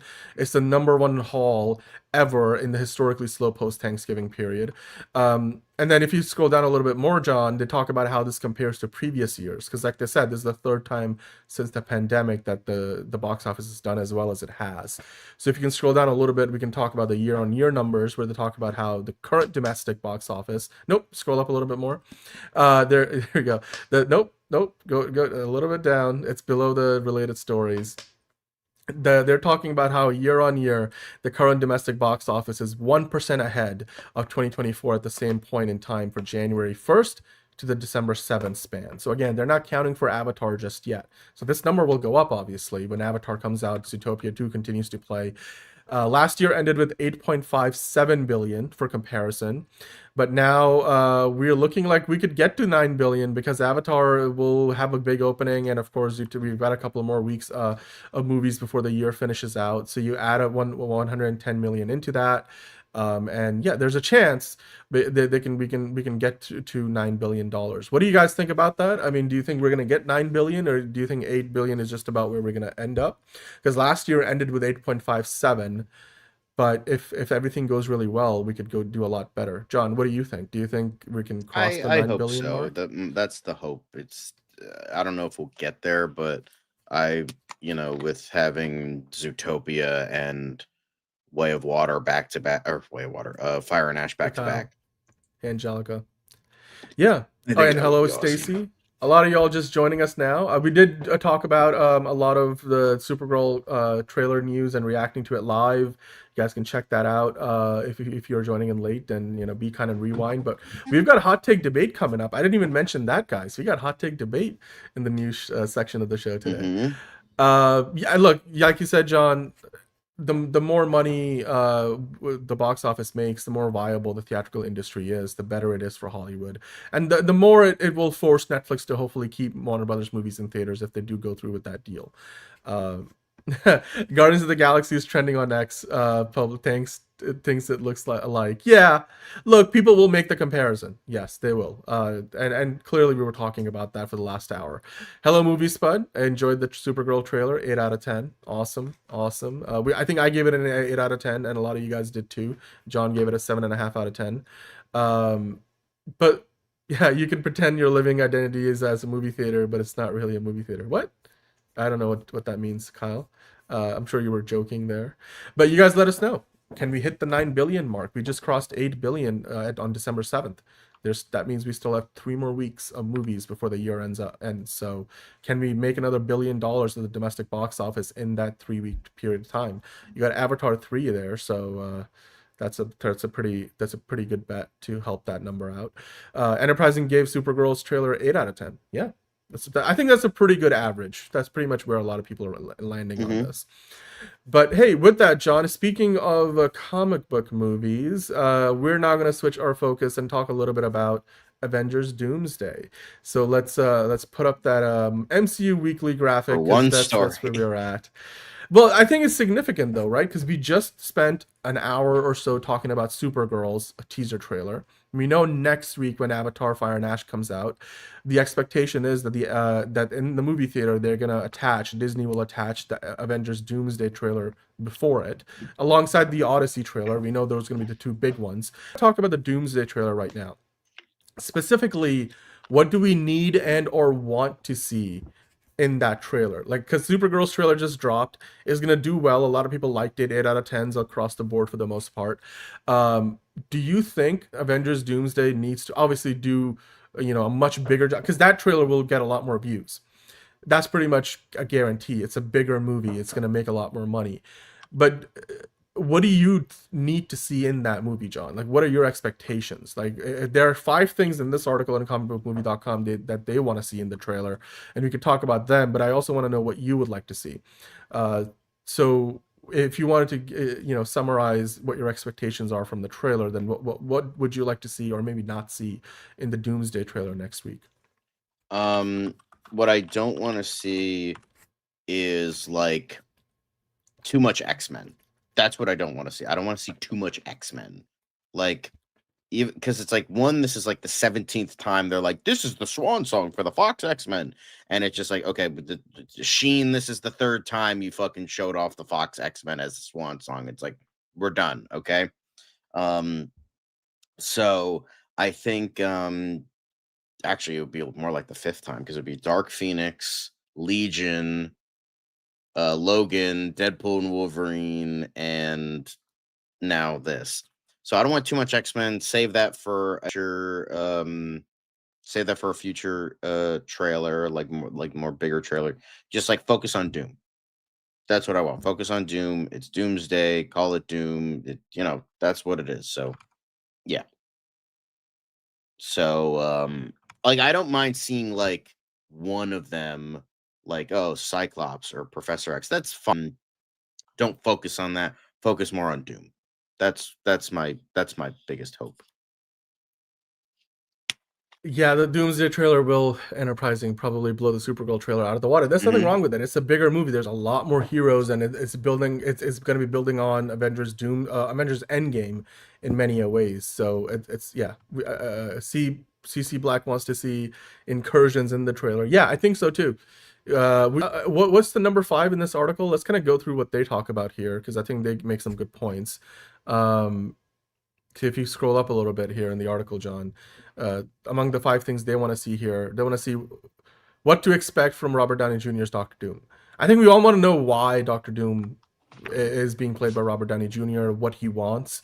I don't know if we're going to get all of those questions answered in the teaser trailer, but we should get at least somewhat of an idea of what Robert Downey Jr.'s Doom, what makes him tick. Why is he here? Why now? Right. Then if you keep going here in the list, we'll kind of walk through the other 4 items. They talk about the X-Men and their classic costumes. John, is that a make or break for you? Do you want to see those classic costumes? I know you don't want to see a lot again, of but I don't want to see a lot of X-Men. Like I don't want to see the entire fucking lineup and then they take control of the trailer. It's like maybe see fucking her costume and like that's it. Like just whatever the fuck it is, just have that and yeah. I think do that, but like don't show off all the X-Men. Don't show off like, oh, we're showing off this. That I don't want to see that. I just want to see like a little bit, a classic costume here and there is fine, but like don't have X-Men be the focal point. Remember, this isn't called X-Men Doomsday. This is Avengers Doomsday. Okay, I know they're doing the incursions. I know they're doing like the Secret Wars 2015 prep, all that shit, but like don't have it focus on X-Men totally. By the way, a good question from Kyle asking, will Molecule Man be in this movie? Because in the comics, like he's a bigger part of the story, but we don't have a Molecule Man in the MCU. Do you think they will introduce a whole character like of that level of importance in this movie or not? Like what are your thoughts on that? I don't think so. I can't. Because we haven't really there wasn't an actor that we don't know who he's playing or he or she or they will be playing from the Chair Watch event. So I just don't, unless they're hiding it. CC Black saying the trailer's probably going to start with Steve and Peggy's house. It's possible. That would be like a big like ooh moment right to kick off the trailer. So that would be amazing to see that. MTG saying maybe I missed it. We did talk about that. Yes. We did talk about there's a new post-credit scene leading into Doomsday. Will be in the Endgame re-release next year. Yeah, that the rumor. I know we don't really. I think we talked about it yesterday, was it, or 2 days ago? We don't necessarily believe the rumor because why retroactively change Endgame, one of the biggest movies of all time? Because then now, like, would you go on Disney Plus and all of a sudden it looks different too? I don't put a lot of stock in it. It's unlikely. They can easily just make that a scene in the new movie. And that could work just as well. Like, why change a movie that came out 6 years ago at this point? Let's keep going in the list here. Number 3 in the list from comicbookmovie.com. They talk about what else they want to see in the trailer. They want to see some unexpected returns. Of course, you got the photo of Hugh Jackman's Wolverine. They want to see Ryan Reynolds' Deadpool, maybe Chris Evans, Steve Rogers, of course, maybe Peggy Carter also. So do you think we'll see any of those actors we'll and characters? Chris return? Evans probably. Like I mean, he's apparently, according to all this, the reason why all this shit's happening. So I would imagine, I could definitely see that. So I would. I mean, he was just meant. We had a story yesterday about Hugh Jackman saying that he doesn't feel like he's done playing the character. So I'm not surprised. Sad, but But who are some of the unexpected returns that people are not thinking of, John? Like, are we gonna get to see like a Halle Berry as a Storm, even though she publicly has said she's not going to be in this movie? Do we get Edward Spider-Man? Norton as Hulk? I think that would be unexpected. That would be unexpected. I would love that. Honestly, I would love it being like a variant. In a billion trillion years, but a man can. I mean, come on. Like, everybody has a price for the $1 million man. That is Kevin Feige here. That's your wrestling reference for the day. I'm sure Ed Norton got paid enough, unless he's still holding a grudge. But anyway, let's keep on going. Number 2 on the list here in terms of what we want to see in the trailer for Doomsday. Yeah, like I would want to see like why the fuck this was called the Multiverse Saga anyway, because God knows Yeah. it didn't fucking feel like the Multiverse Saga. Yeah. So that's something we I think Hugh definitely want Jackman's to a see little older defined. than 9 though, and enterprising. So Until he's 9. Is he like Benjamin Button? He's reverse aging, so he's gonna be aging. Okay, 90. Okay, it's a typo. It's a typo. Gotcha. Maybe Hugh Jackman did turn into Benjamin Button in real life. Anyway, let's keep on going. And the number one thing that comicbookmovie.com wants to see in the trailer next week for Doomsday is a reason to care about Doctor Doom. Like, why do we care about this villain? Because, hey, this is Marvel. They just recently botched Kang because they let him loose to Ant-Man of all the heroes before they even got to have his own Avengers movie. So, John, do you think they will give us a reason to care about Doctor Doom? I mean, just the fact that it's Robert Downey Jr. alone, and but like, I don't want to care about now. Doctor Doom because he's a villain. I want to hate him because he's an asshole. No, but like, I mean, when they say a reason to care, it's not so much a reason to like, oh, Doctor Doom, don't kill him. It's more like, why does he exist? Give a shit. Like like, why do we give a shit about this movie? Like, why is it called Doomsday? I get that. Dr. Like, Doomsday, but I hope they're not like, doing like, oh, we're gonna make him a secret hero because we can't fucking write good villains properly. By the way, Ben Affleck as Daredevil would be a Didn't he get cameo. killed off though? Like in well, but it's the multiverse. Like half the villains that got in Spider-Man No Way Home were dead in their movies. So like they brought them all back, and then they sent them all back to their own timeline to die all over again. So I'm like, I don't know how that works, but like I wouldn't put it past them. I still don't like it. I think it's dumb. Yeah, that's just me. I would love to see if they do end up showing us like Robert Downey Jr. as both Tony Stark and Doom, and maybe some sort of a face-off or a meeting of sorts. Maybe not the iteration of Stark that we know and love. Maybe a variant of him that's also played by RDJ. I thought Hugh and Ryan were confirmed by Forbes for Doomsday. Yeah, it wasn't really. Look, it wasn't confirmation. I did see that story. I think we talked about it. So it's not official. Like nobody's saying that they're definitely in the movie. It's kind of similar to like nobody's saying Steve Rogers and Peggy Carter are going to be in the movie, but chances are they will be. But then again, they might not be because Marvel has never said that they would be. So, and look, one thing you got to remember, John, if it's not in the teaser trailer, it doesn't mean it's not in the movie. Because they're going to leave a lot of stuff out because they have to. Like, they just can't give you the whole movie in the trailer. People will be mad at that, and nobody will go see the movie. And that's why we were talking about the Supergirl trailer earlier. You know, there's a lot more that we're going to see in future trailers and in the movie itself, which they don't even have a final cut for yet. And the same applies for Doomsday. They're probably still going to be doing some more reshoots. So, yeah. But, hey, we'll have that trailer to talk about next week. I wonder, you know what? We should do a trailer reaction stream for that too. Because if you're doing it for Supergirl, we should do it for Doomsday as well. Because that would be a much bigger trailer. But anyway, until then, that was your dose of MCU Weekly. Now we go back to your regularly scheduled news programming. Oh, wait. Let's talk about some very, very controversial villainous acts. Yeah, let's talk about Disney. some bullshit. So Disney is man, Netflix, Disney, all these people, they really want to, cause the death of cinema. They really just want to just not make money. They want to kill off cinema. They just want to do all this shit. And it's just like, yep, that sounds about right. So woohoo, more to the death of cinema. You had a good run, about 100 years, a little bit more. So congrats. Have fun. Cinema's dead, ladies and gents. If we thought movie theaters are dying, cinemas are dying, cinema is dying, it's just all dying. I don't have that sound effect. I love room. I'll find it for you, Stacey, for another time. But basically, the story here is this: Disney has inked a blockbuster, call it blockbuster if you want to, $1 billion deal with OpenAI, handing over the licensing rights to all of their characters to Sora, which is like the new OpenAI. Basically OpenAI's equivalent of TikTok. Basically now anyone can take their characters and make a knockoff movie. I mean, granted, right now you can't quite do it as well as the real filmmakers can, and I don't know about people that. in Hollywood. With how fucking most Disney movies are nowadays, you could probably make a better movie with AI than Disney. But I'm like, dude, this is literally really just completely undercuts everything that people in Hollywood have been fighting for, like the strikes were about and everything, right? Yep. This is stupid. This is the kind of thing that should get challenged or get boycotted. This is the type of thing that would be shown in like an Idiocracy movie parody. Yeah. Like, oh, we're gonna sign our fucking shit to AI. Like this should be a joke in like a Rick and Morty episode. This shouldn't be reality. This is ridiculous. This is so fucking stupid. Like, if this is the case, I'm never watching another Disney movie. I'm never paying for another Disney movie again. You know what?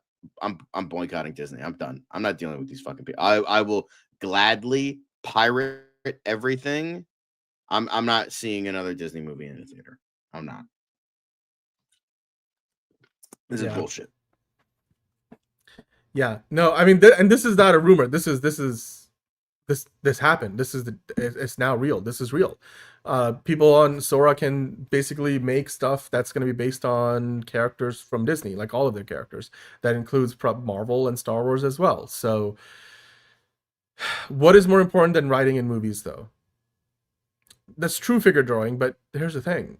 You can use AI for that too. Like, there's plenty of tools out there, and they will get better over time. So yeah, this is bad news if you're a creator, especially if you're somebody who's working with Disney. I mean, it's gonna be very hard. It's gonna be very hard to be like, if I go see Avatar: Fire and Ash next week, am I technically paying for a Disney movie? So it's just like, we'll see. It's just like, this is just so. Can you imagine this news comes across James Cameron's desk, who's just promoting Avatar? Like, what does he think about this? Like, what does he think about it? Like, what do all the people who are working on the Star Wars movies right now? What about the folks who are working on, like, even the TV shows over at Disney? Like, all of this stuff, like people who are working on the next Pixar movie, like Toy Story 5. This is a complete betrayal of all the people who put so much time and effort and they're just all this creative capital into the work that they spend years making. Now somebody could go into Sora and type in a prompt and have it just generate stuff like that for you. And I know Disney owns the IP, but it's ultimately the value in that IP has been created by the people who have worked hard to make these good movies and TV shows over the years. And now you're just handing that to AI. So yeah, I mean, and big SMH is a good way to react to it. But that's not all, because Disney, while they signed a deal with Sora, then they went ahead and actually filed a lawsuit with Google. And well, not a lawsuit, they just sent him a cease and desist letter saying that your AI, Google, the OpenAI specifically, is exclusively. So they're like, Google, your AI is infringing on our copyright on a massive scale. So stop doing it, like, right now. And you've just been doing it across all of your AI tools, and you're doing it across your search engine, on your marketing tools and everywhere. And it's just ubiquitous. And now, since we have signed, I mean, they don't say this, but this is all connected. Because they've signed a deal with OpenAI, they don't want to have, the Google be using all this stuff. I mean, this is not the first thing that's happened in terms of a lawsuit. There's a couple other lawsuits ongoing right now with multiple studios fighting to get AI companies to stop using their unlicensed assets. So I get it from a business standpoint, but come on, Disney, like, this is just low level garbage stuff. It's just clearly, like, it's a money play, but it's at the expense of everything Hollywood has been fighting against for the last 5 years. Figure drawing saying, to be fair, again, aren't most big companies sleeping with or about to sleep with AI and make demon babies? Yeah, it's, if you are being, if you look at it from that standpoint, if you're, like, it was already happening behind the scenes. Now they're just openly doing it. Yeah, you could say that's true. Who is paying whom $1 billion? OpenAI is paying Disney $1 billion to license all of their IP and characters for their Sora app.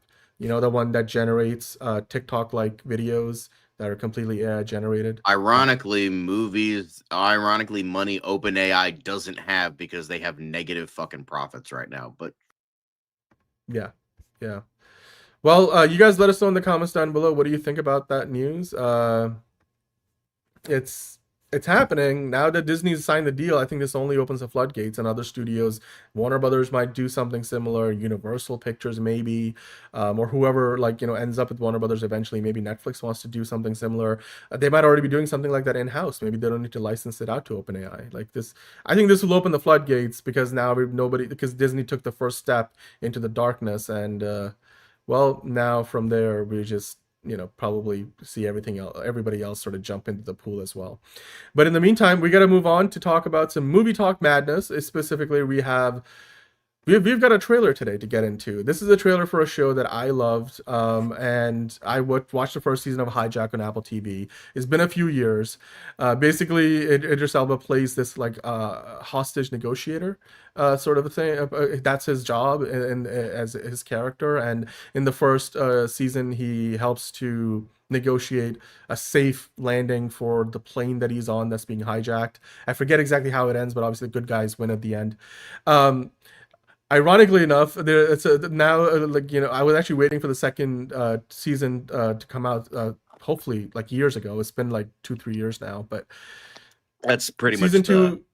Go-to nowadays. We gotta wait 5 years for the next season. So season 2's on the way now, and basically we got a trailer. It looks good, and apparently in season 2 he can't get away from these situations. Now he's on a train that's getting hijacked, and he's gonna do his negotiating thing all over again.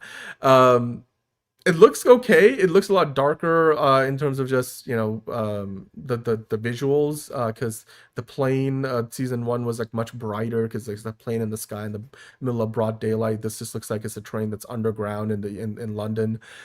They do almost kind of make it look like Idris Elba might have he's sort of gone crazy and he's the bad guy. The trailer sort of implies that. Toby Jones has joined the cast, but other regulars are back, including Archie Punjabi, which ironically enough, Archie Punjabi had a show called Departed that used to air. We had Christopher Plummer in it for the first 2 seasons, where she was an accident investigator.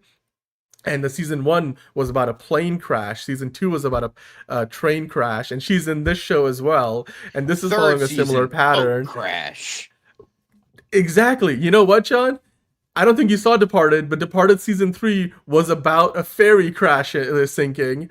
So I'm at this rate, if you're taking the whole speed philosophy, speed. I mean, they did a speed on a bus, speed on a boat, then speed on a plane or something. Or that's basically at that point it's Air Force One. But here, yes, I can easily see season 3. It's gonna be a big wheel. Big wheel, yeah. And then season 5, they just don't have a budget anymore. It's not even on Apple TV, and this is about a bus crash. You hijacked a bus of some. I don't know. It's just season 2 is on a train. Season 1 was on a plane. Season 2, 3 is probably going to be in a boat. Maybe season 4 they go in space. Maybe. But Idris Elba is back. This is one of the Apple TV's biggest hits from across the pond. So I'm excited for it. I don't know, John, if you have seen season 1 from the sounds of it. But are you somebody who's going to catch up to the season 1 and then watch this when it comes out? Probably not. But I have so many. I still need to fucking catch up on It Welcome to Derry. I still have that to watch. I still got Pluribus to watch. I have so much shit to watch. Pluribus is great. I've been watching it with Fiona. It looks amazing. It's a good show. It's a slow burn, so if you binge it, it's probably going to be an easier watch than week to week. But yeah, as far as Hijack goes, season 2 debuts with 2 episodes January 14th. So that's where we'll. I know what I'll be watching that day. We're doomed. Well, we will be when we watch Avengers Doomsday. Hey. All right, well, let's move on to the quick hits. Actually, no, you know what? No. We're not going to the quick hits just yet. We're going to get into some hot take debate, John. And it turns out we have a really cool intro for that. So we're going to hit that hot take debate intro. All right. And then come back. I was a little premature on that. I just got really excited. We haven't done hot take debate in a bit. Apologies. Anyway, roll the clip. Never mind. I was going to say something, but never mind. Who is that? Retarded. Retired. I'm already in the void. I'm not trying to get canceled again. I don't like you. And when you take on the responsibility, great power will come. Chicks dig the car. This is why Superman works alone. Black rubber. Oh, you nasty, mon côté rouge. Les éléments temps relais, hein? Not a single word. You bring your scarred psyche. I'm about to make a name for myself here.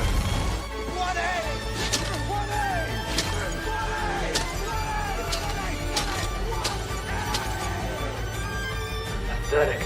Psychopath. Begging for attention. You were just leaving. Oh, no, nobody. No!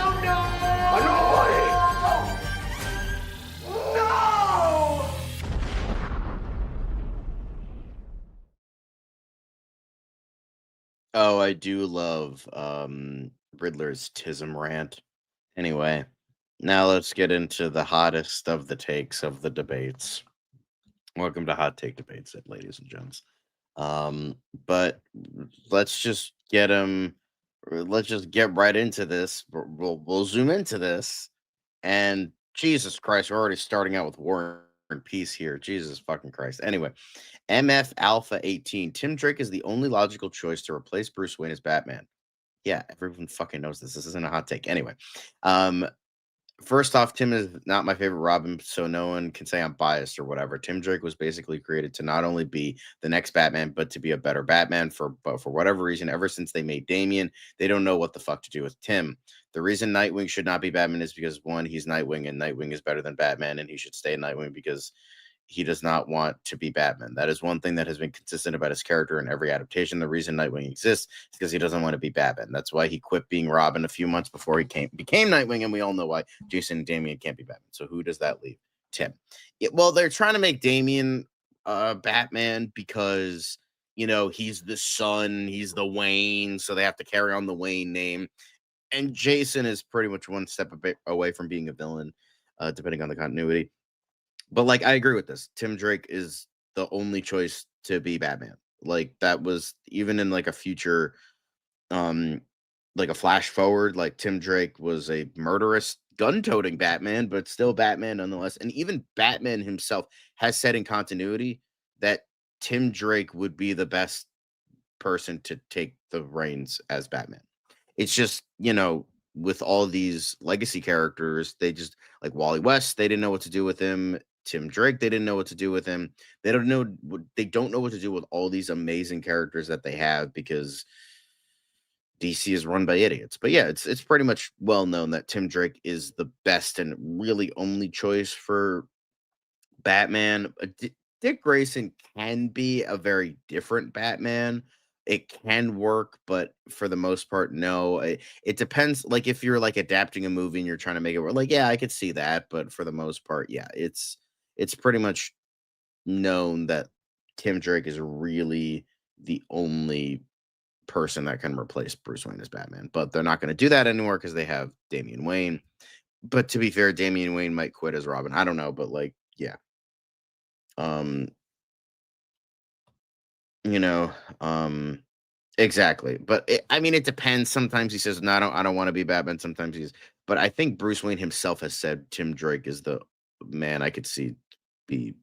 And the thing is, if, you know, shit turned out differently, Cassandra Cain is really, like, if we're talking about, like, in terms of the epitome of the character, Cassandra Cain is the best person to be Batman. Like, it's like she believes in his mission the most. She believes in his no kill rule the most. She believes in the symbol the most. She believes in Batman more than any Bat family member, period.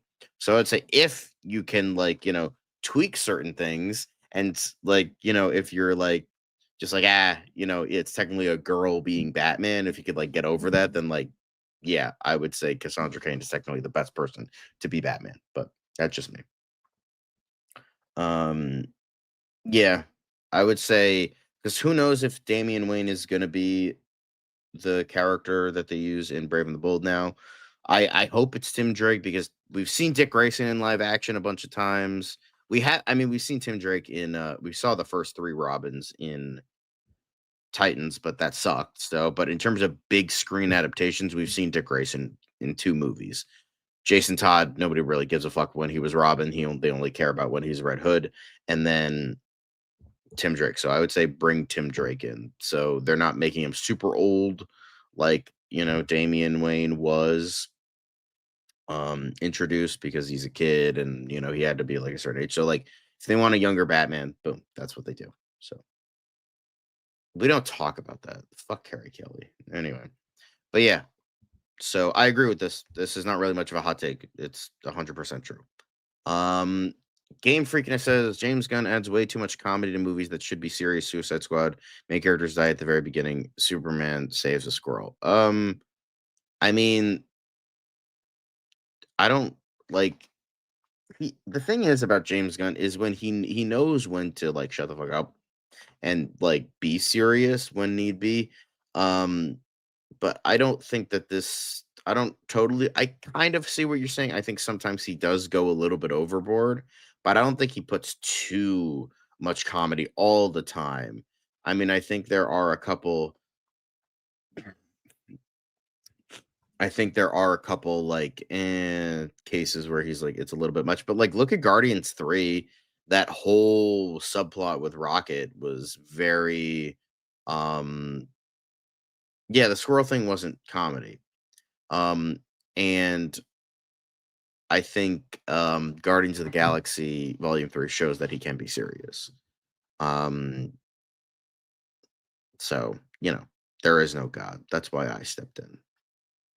Cold line. So, with this, I do think that I think he can go a little bit overboard once in a while, but not all the time. Then next up, Kane Wall says the Star Wars prequels are not good, and people only say it's good because of comics and shows outside the movies. Correct. This is 110% correct. The only reason that people say that the prequels are good is one, they grew up with them, or two, Disney Star Wars is so fucking ass, it makes the prequels look good by comparison. And I have said this many, many, many, many, many times.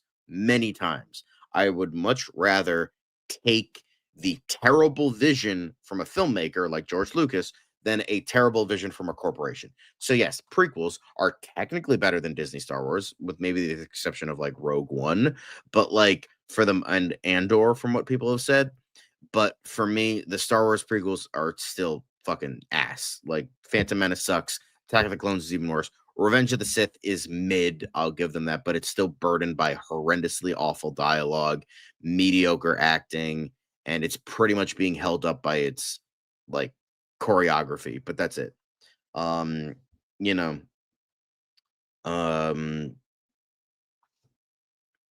was kind of a reaction to the first movie. Yeah. So I agree with this. I fully agree. Prequels are ass. And the only reason that decent by comparison is because of the Legends line and Clone Wars. Like Clone Wars made the prequels like look not as bad, but they're still bad. Like just because why do I need to watch like a 10-season show for context for one scene in Revenge of the Sith? Like, oh my god, Anakin looks like a bitch. He's like, oh, it's unfair. It's this, it's that. It's like, wow, he's a bitch. And then you have to watch like 10 seasons of a show to be like, oh no, he's actually not being a bitch. And it's just like, why the fuck do I need to do that? Like, why like everyone complains about the MCU being homework, how you have to watch 3 shows to like end a movie to prepare for the next movie. It's like, I don't want to fucking do that either. Like, why do I got to do that? To like watch like a 10-season show to give context to one scene in a movie? Fuck that. I'm not dealing with that shit. So no, prequels are still ass. I don't care what anybody fucking says. So I agree with this. But that's it for hot take debate. Those are our hot takes. Not really hot takes. Because I for the most part agreed with every single one. So, still good. I don't know what you mean by that. But yeah, hot take debate. Thanks guys for your hottest of takes. But now we move on to quick hits. So let's get the quick hits stuff. Nope. There it is. You guys should see like this like it's like microscopic, like the overlay for like it's like I gotta like look in, like I don't have like perfect eyesight anymore. Even with my glasses, it's like it's all ridiculous. Good. It's all good. But let's get into the quick hits. So Sigourney Weaver says she hopes James Cameron's Avatar. We did it. The hot takes. Never mind. We just went through it. Fucking Yeah. rewind, bitch. Goddamn. We'll do it again. She hopes later. that it can be shared across the industry. It's a much purer experience for the director and cast. I mean, I'll take it over AI. Well, I do appreciate that she's. I don't remember anybody else really pointing this out, and I don't know why nobody else has said this. But the technology that James Gunn has developed for these Avatar movies, like the performance capture tech. You said James Gunn. Oh yeah, James Cameron. That's what I meant to say. That performance capture tech should be available to other movies, like the Volume, became available to everybody after Mandalorian did it. In fact, I bet you some of the elements of that tech are not even proprietary to the process that they've got, so you could implement it in different ways. Because it just gives you a better, end result than hand animating it or just doing it in with simulated animations. So. And is better than your traditional motion capture. So yeah, I agree with this. Yeah, it would be definitely interesting. Ready or Not 2. Catherine Newton literally fell on the floor when Sarah Michelle Gellar joined Ready or Not 2. The Lisa Frankenstein lead also praised co-star Samara Weaving's flirting skills and thanked her for texting a potential real-life love interest on Newton's behalf. And then I blew it. So, yeah, Buffy's still having an impact even to this day. Absolutely love it. Way to go. Sarah Michelle Gellar and Catherine Newton are winning. But yeah, can't wait for Ready or Not 2. Next up, Beyonce to return to Met Gala after 10-year absence as co-chair alongside Anna Wintour. Queen Bey and Wintour will serve as co-chairs alongside Nicole Kidman and Venus Williams, while St. Lawrence, Anthony Vaccarello, and Zoe Kravitz are set as co-chairs of the 2026 Met Gala host committee. Okay, cool. Rich people doing rich people things. Yay, sure. Next up, Absolute Batman number 15 spoilers. Absolute Joker's twisted origin story has been revealed. So, apparently,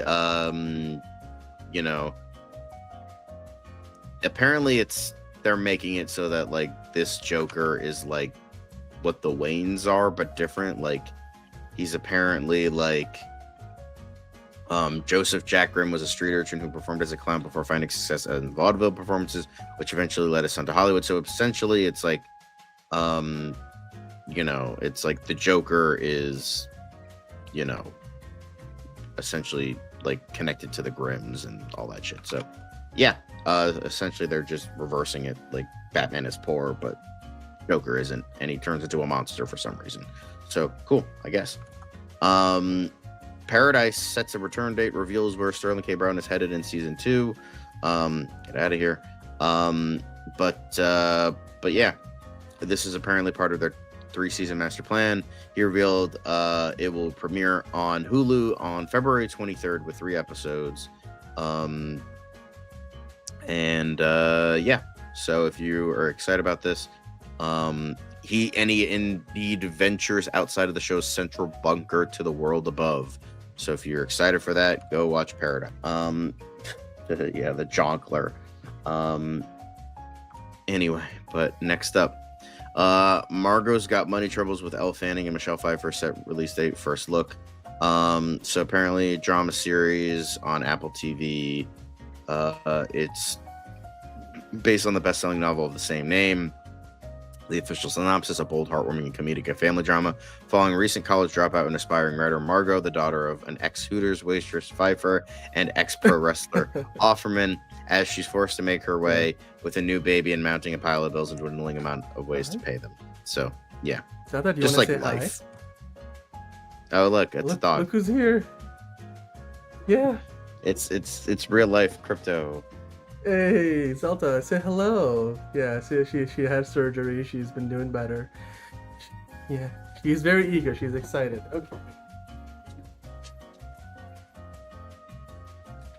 Okay, let's keep on going. Yeah. Very cool. Lupin Part 4 gets premiere window at Netflix. Out of here. Get out of here, goddamn. But remember, the same people behind Lupin are the ones behind fall of 2026. By the way, so yeah, very cool. When was the last season? Like fucking 10 years ago? It's been a long time. I didn't think this was still going on. Yeah. But I've heard great things about Lupin. I've heard Omar Sy is excellent. My parents watch it, so very, very exciting. Next up, young Sherlock hero finds Tiffin is a globe-trotting Holmes in first images of Guy Ritchie's new series. So we won't get Sherlock Holmes 3, but we will get this. So I guess this is the next best thing. I'm not complaining. It looks pretty good. So I'd go watch it. Either. Yeah, I would. Young Sherlock looks nice. Yeah. It looks pretty fun. We used to live in the same state, Stacy. Not anymore. But I visit. Yeah. So. Going from great things to shitty things, Kim Kardashian. Nikki Glaser, Brenna Song, and Fortune Feimster joined Kim Kardashian in Netflix comedy The Fifth Wheel. Brenda, honey, what are you doing? Are you really just hankering for a paycheck right now? You're so much. Well, she wasn't even acting for a while, so this is like her return, I guess. Yeah, like honey pie, you deserve better than this. Fortune Feimster and Nikki Glaser, yeah, they can fuck off. But like, Brenda, come on now. Yeah. Get out of here. Anyway, not exciting. The Hunting Wives casts John Stamos, Cam Gigandet, or Gigandit, or however the fuck you pronounce it, and Dale Dickey. What a name. In season 2. I don't even fucking know what this is.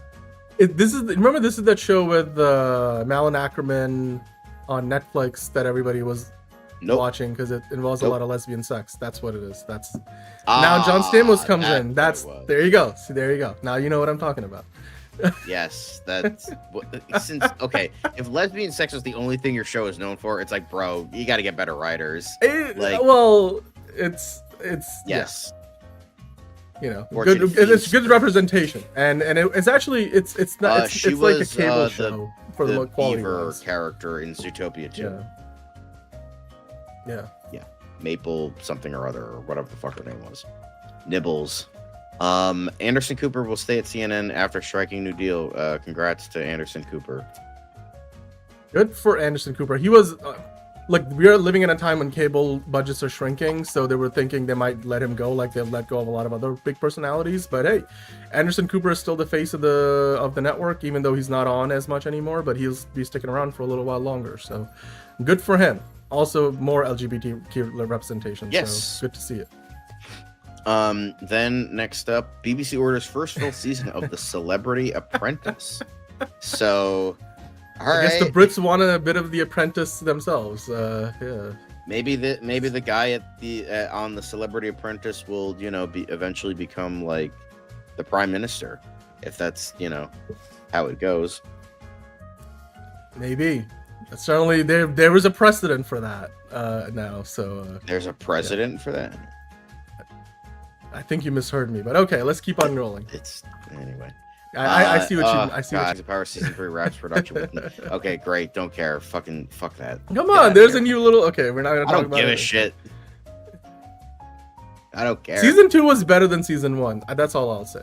Okay, yeah, the shit I took last night is better than the shit I took the night before. Okay. Yeah. Get out of here. And on that note, and on that lovely note, I think we will call it a show. Early afternoon show, that is. So if you guys are checking in later in the day and trying to find out why we're not live, well, we did it already. Were live. Yes. We did a live Supergirl trailer reaction. John, once again, what was your rating for the trailer? 7.5. Yep. That's a pretty good rating. And I mean, I gave it a 8 out of 10. So that's that. I think in general all looked at it and thought this is a great start. Just posted a couple hours ago. Supergirl lands in theaters. Blah blah blah. So yeah. And I can't. Unfortunately, I can't show very much of it because he said, "Look out! Supergirl lands in theaters June 2026." James Gunn did, and that's what we'll be doing. We'll be looking out. We'll be looking out for another trailer, probably in a couple of months' time. I know a lot of you guys are watching us live, but Supergirl it's now got a 2-minute teaser trailer out there. It's already got a couple of million views across all the different platforms. On YouTube alone, it's almost got a million, if not over a million by now. But we'll be back tomorrow with another episode of DCU Daily, and we'll be doing a Fancast Friday. Remember, the poll is still up, and you guys can vote for it in the community post section. The last I checked, Mr. Miracle was in the lead, which I'm really surprised by. And then Kratos was, I think, second. Let me just see. Yeah, and then Scarlett Johansson. Kratos, me, boy. Anyway, I would love to see Christopher Judge come back if he's up for it, but they probably want a younger lead. I think they want. Plus, it would look weird, like black man covering him in like white makeup. Yeah. No, you're right. You're right. The voice Not works, the but best maybe not. Yeah. Look, would I love to see it? Absolutely, but like, let's not have Christopher Judge wearing whiteface. Yeah. Only the Wayans can get away with that. Well, hey, we got the main man in the trailer for Supergirl. We got Crypto. We got Supergirl herself, and we were excited to talk about it. Be kind of rewind if you are checking in a little bit late. Until tomorrow, we'll see you on another episode of DCU Daily. John, what are we from the beginning? Hashtag blessed. That's right. It's another project that's been blessed from the beginning. There's the shot right there. That. Okay, we don't need to see chorus. Right there. Hey, buddy. Eyes up here. Now you want to get nuts? Let's get nuts. Here we go. Victory mine. Ask me how am I doing? I'm telling you, really, I'm doing sublime. I never wait in a stewardess line. I just go do it. I'm moving my time. Really had nothing to do with it. How am I moving? I'm moving like you want to shine. Follow my lead. Don't listen to lies. I had to put me all on the line. That's why I know that victory's mine. I prefer Jared Leto. Hunka, hunka.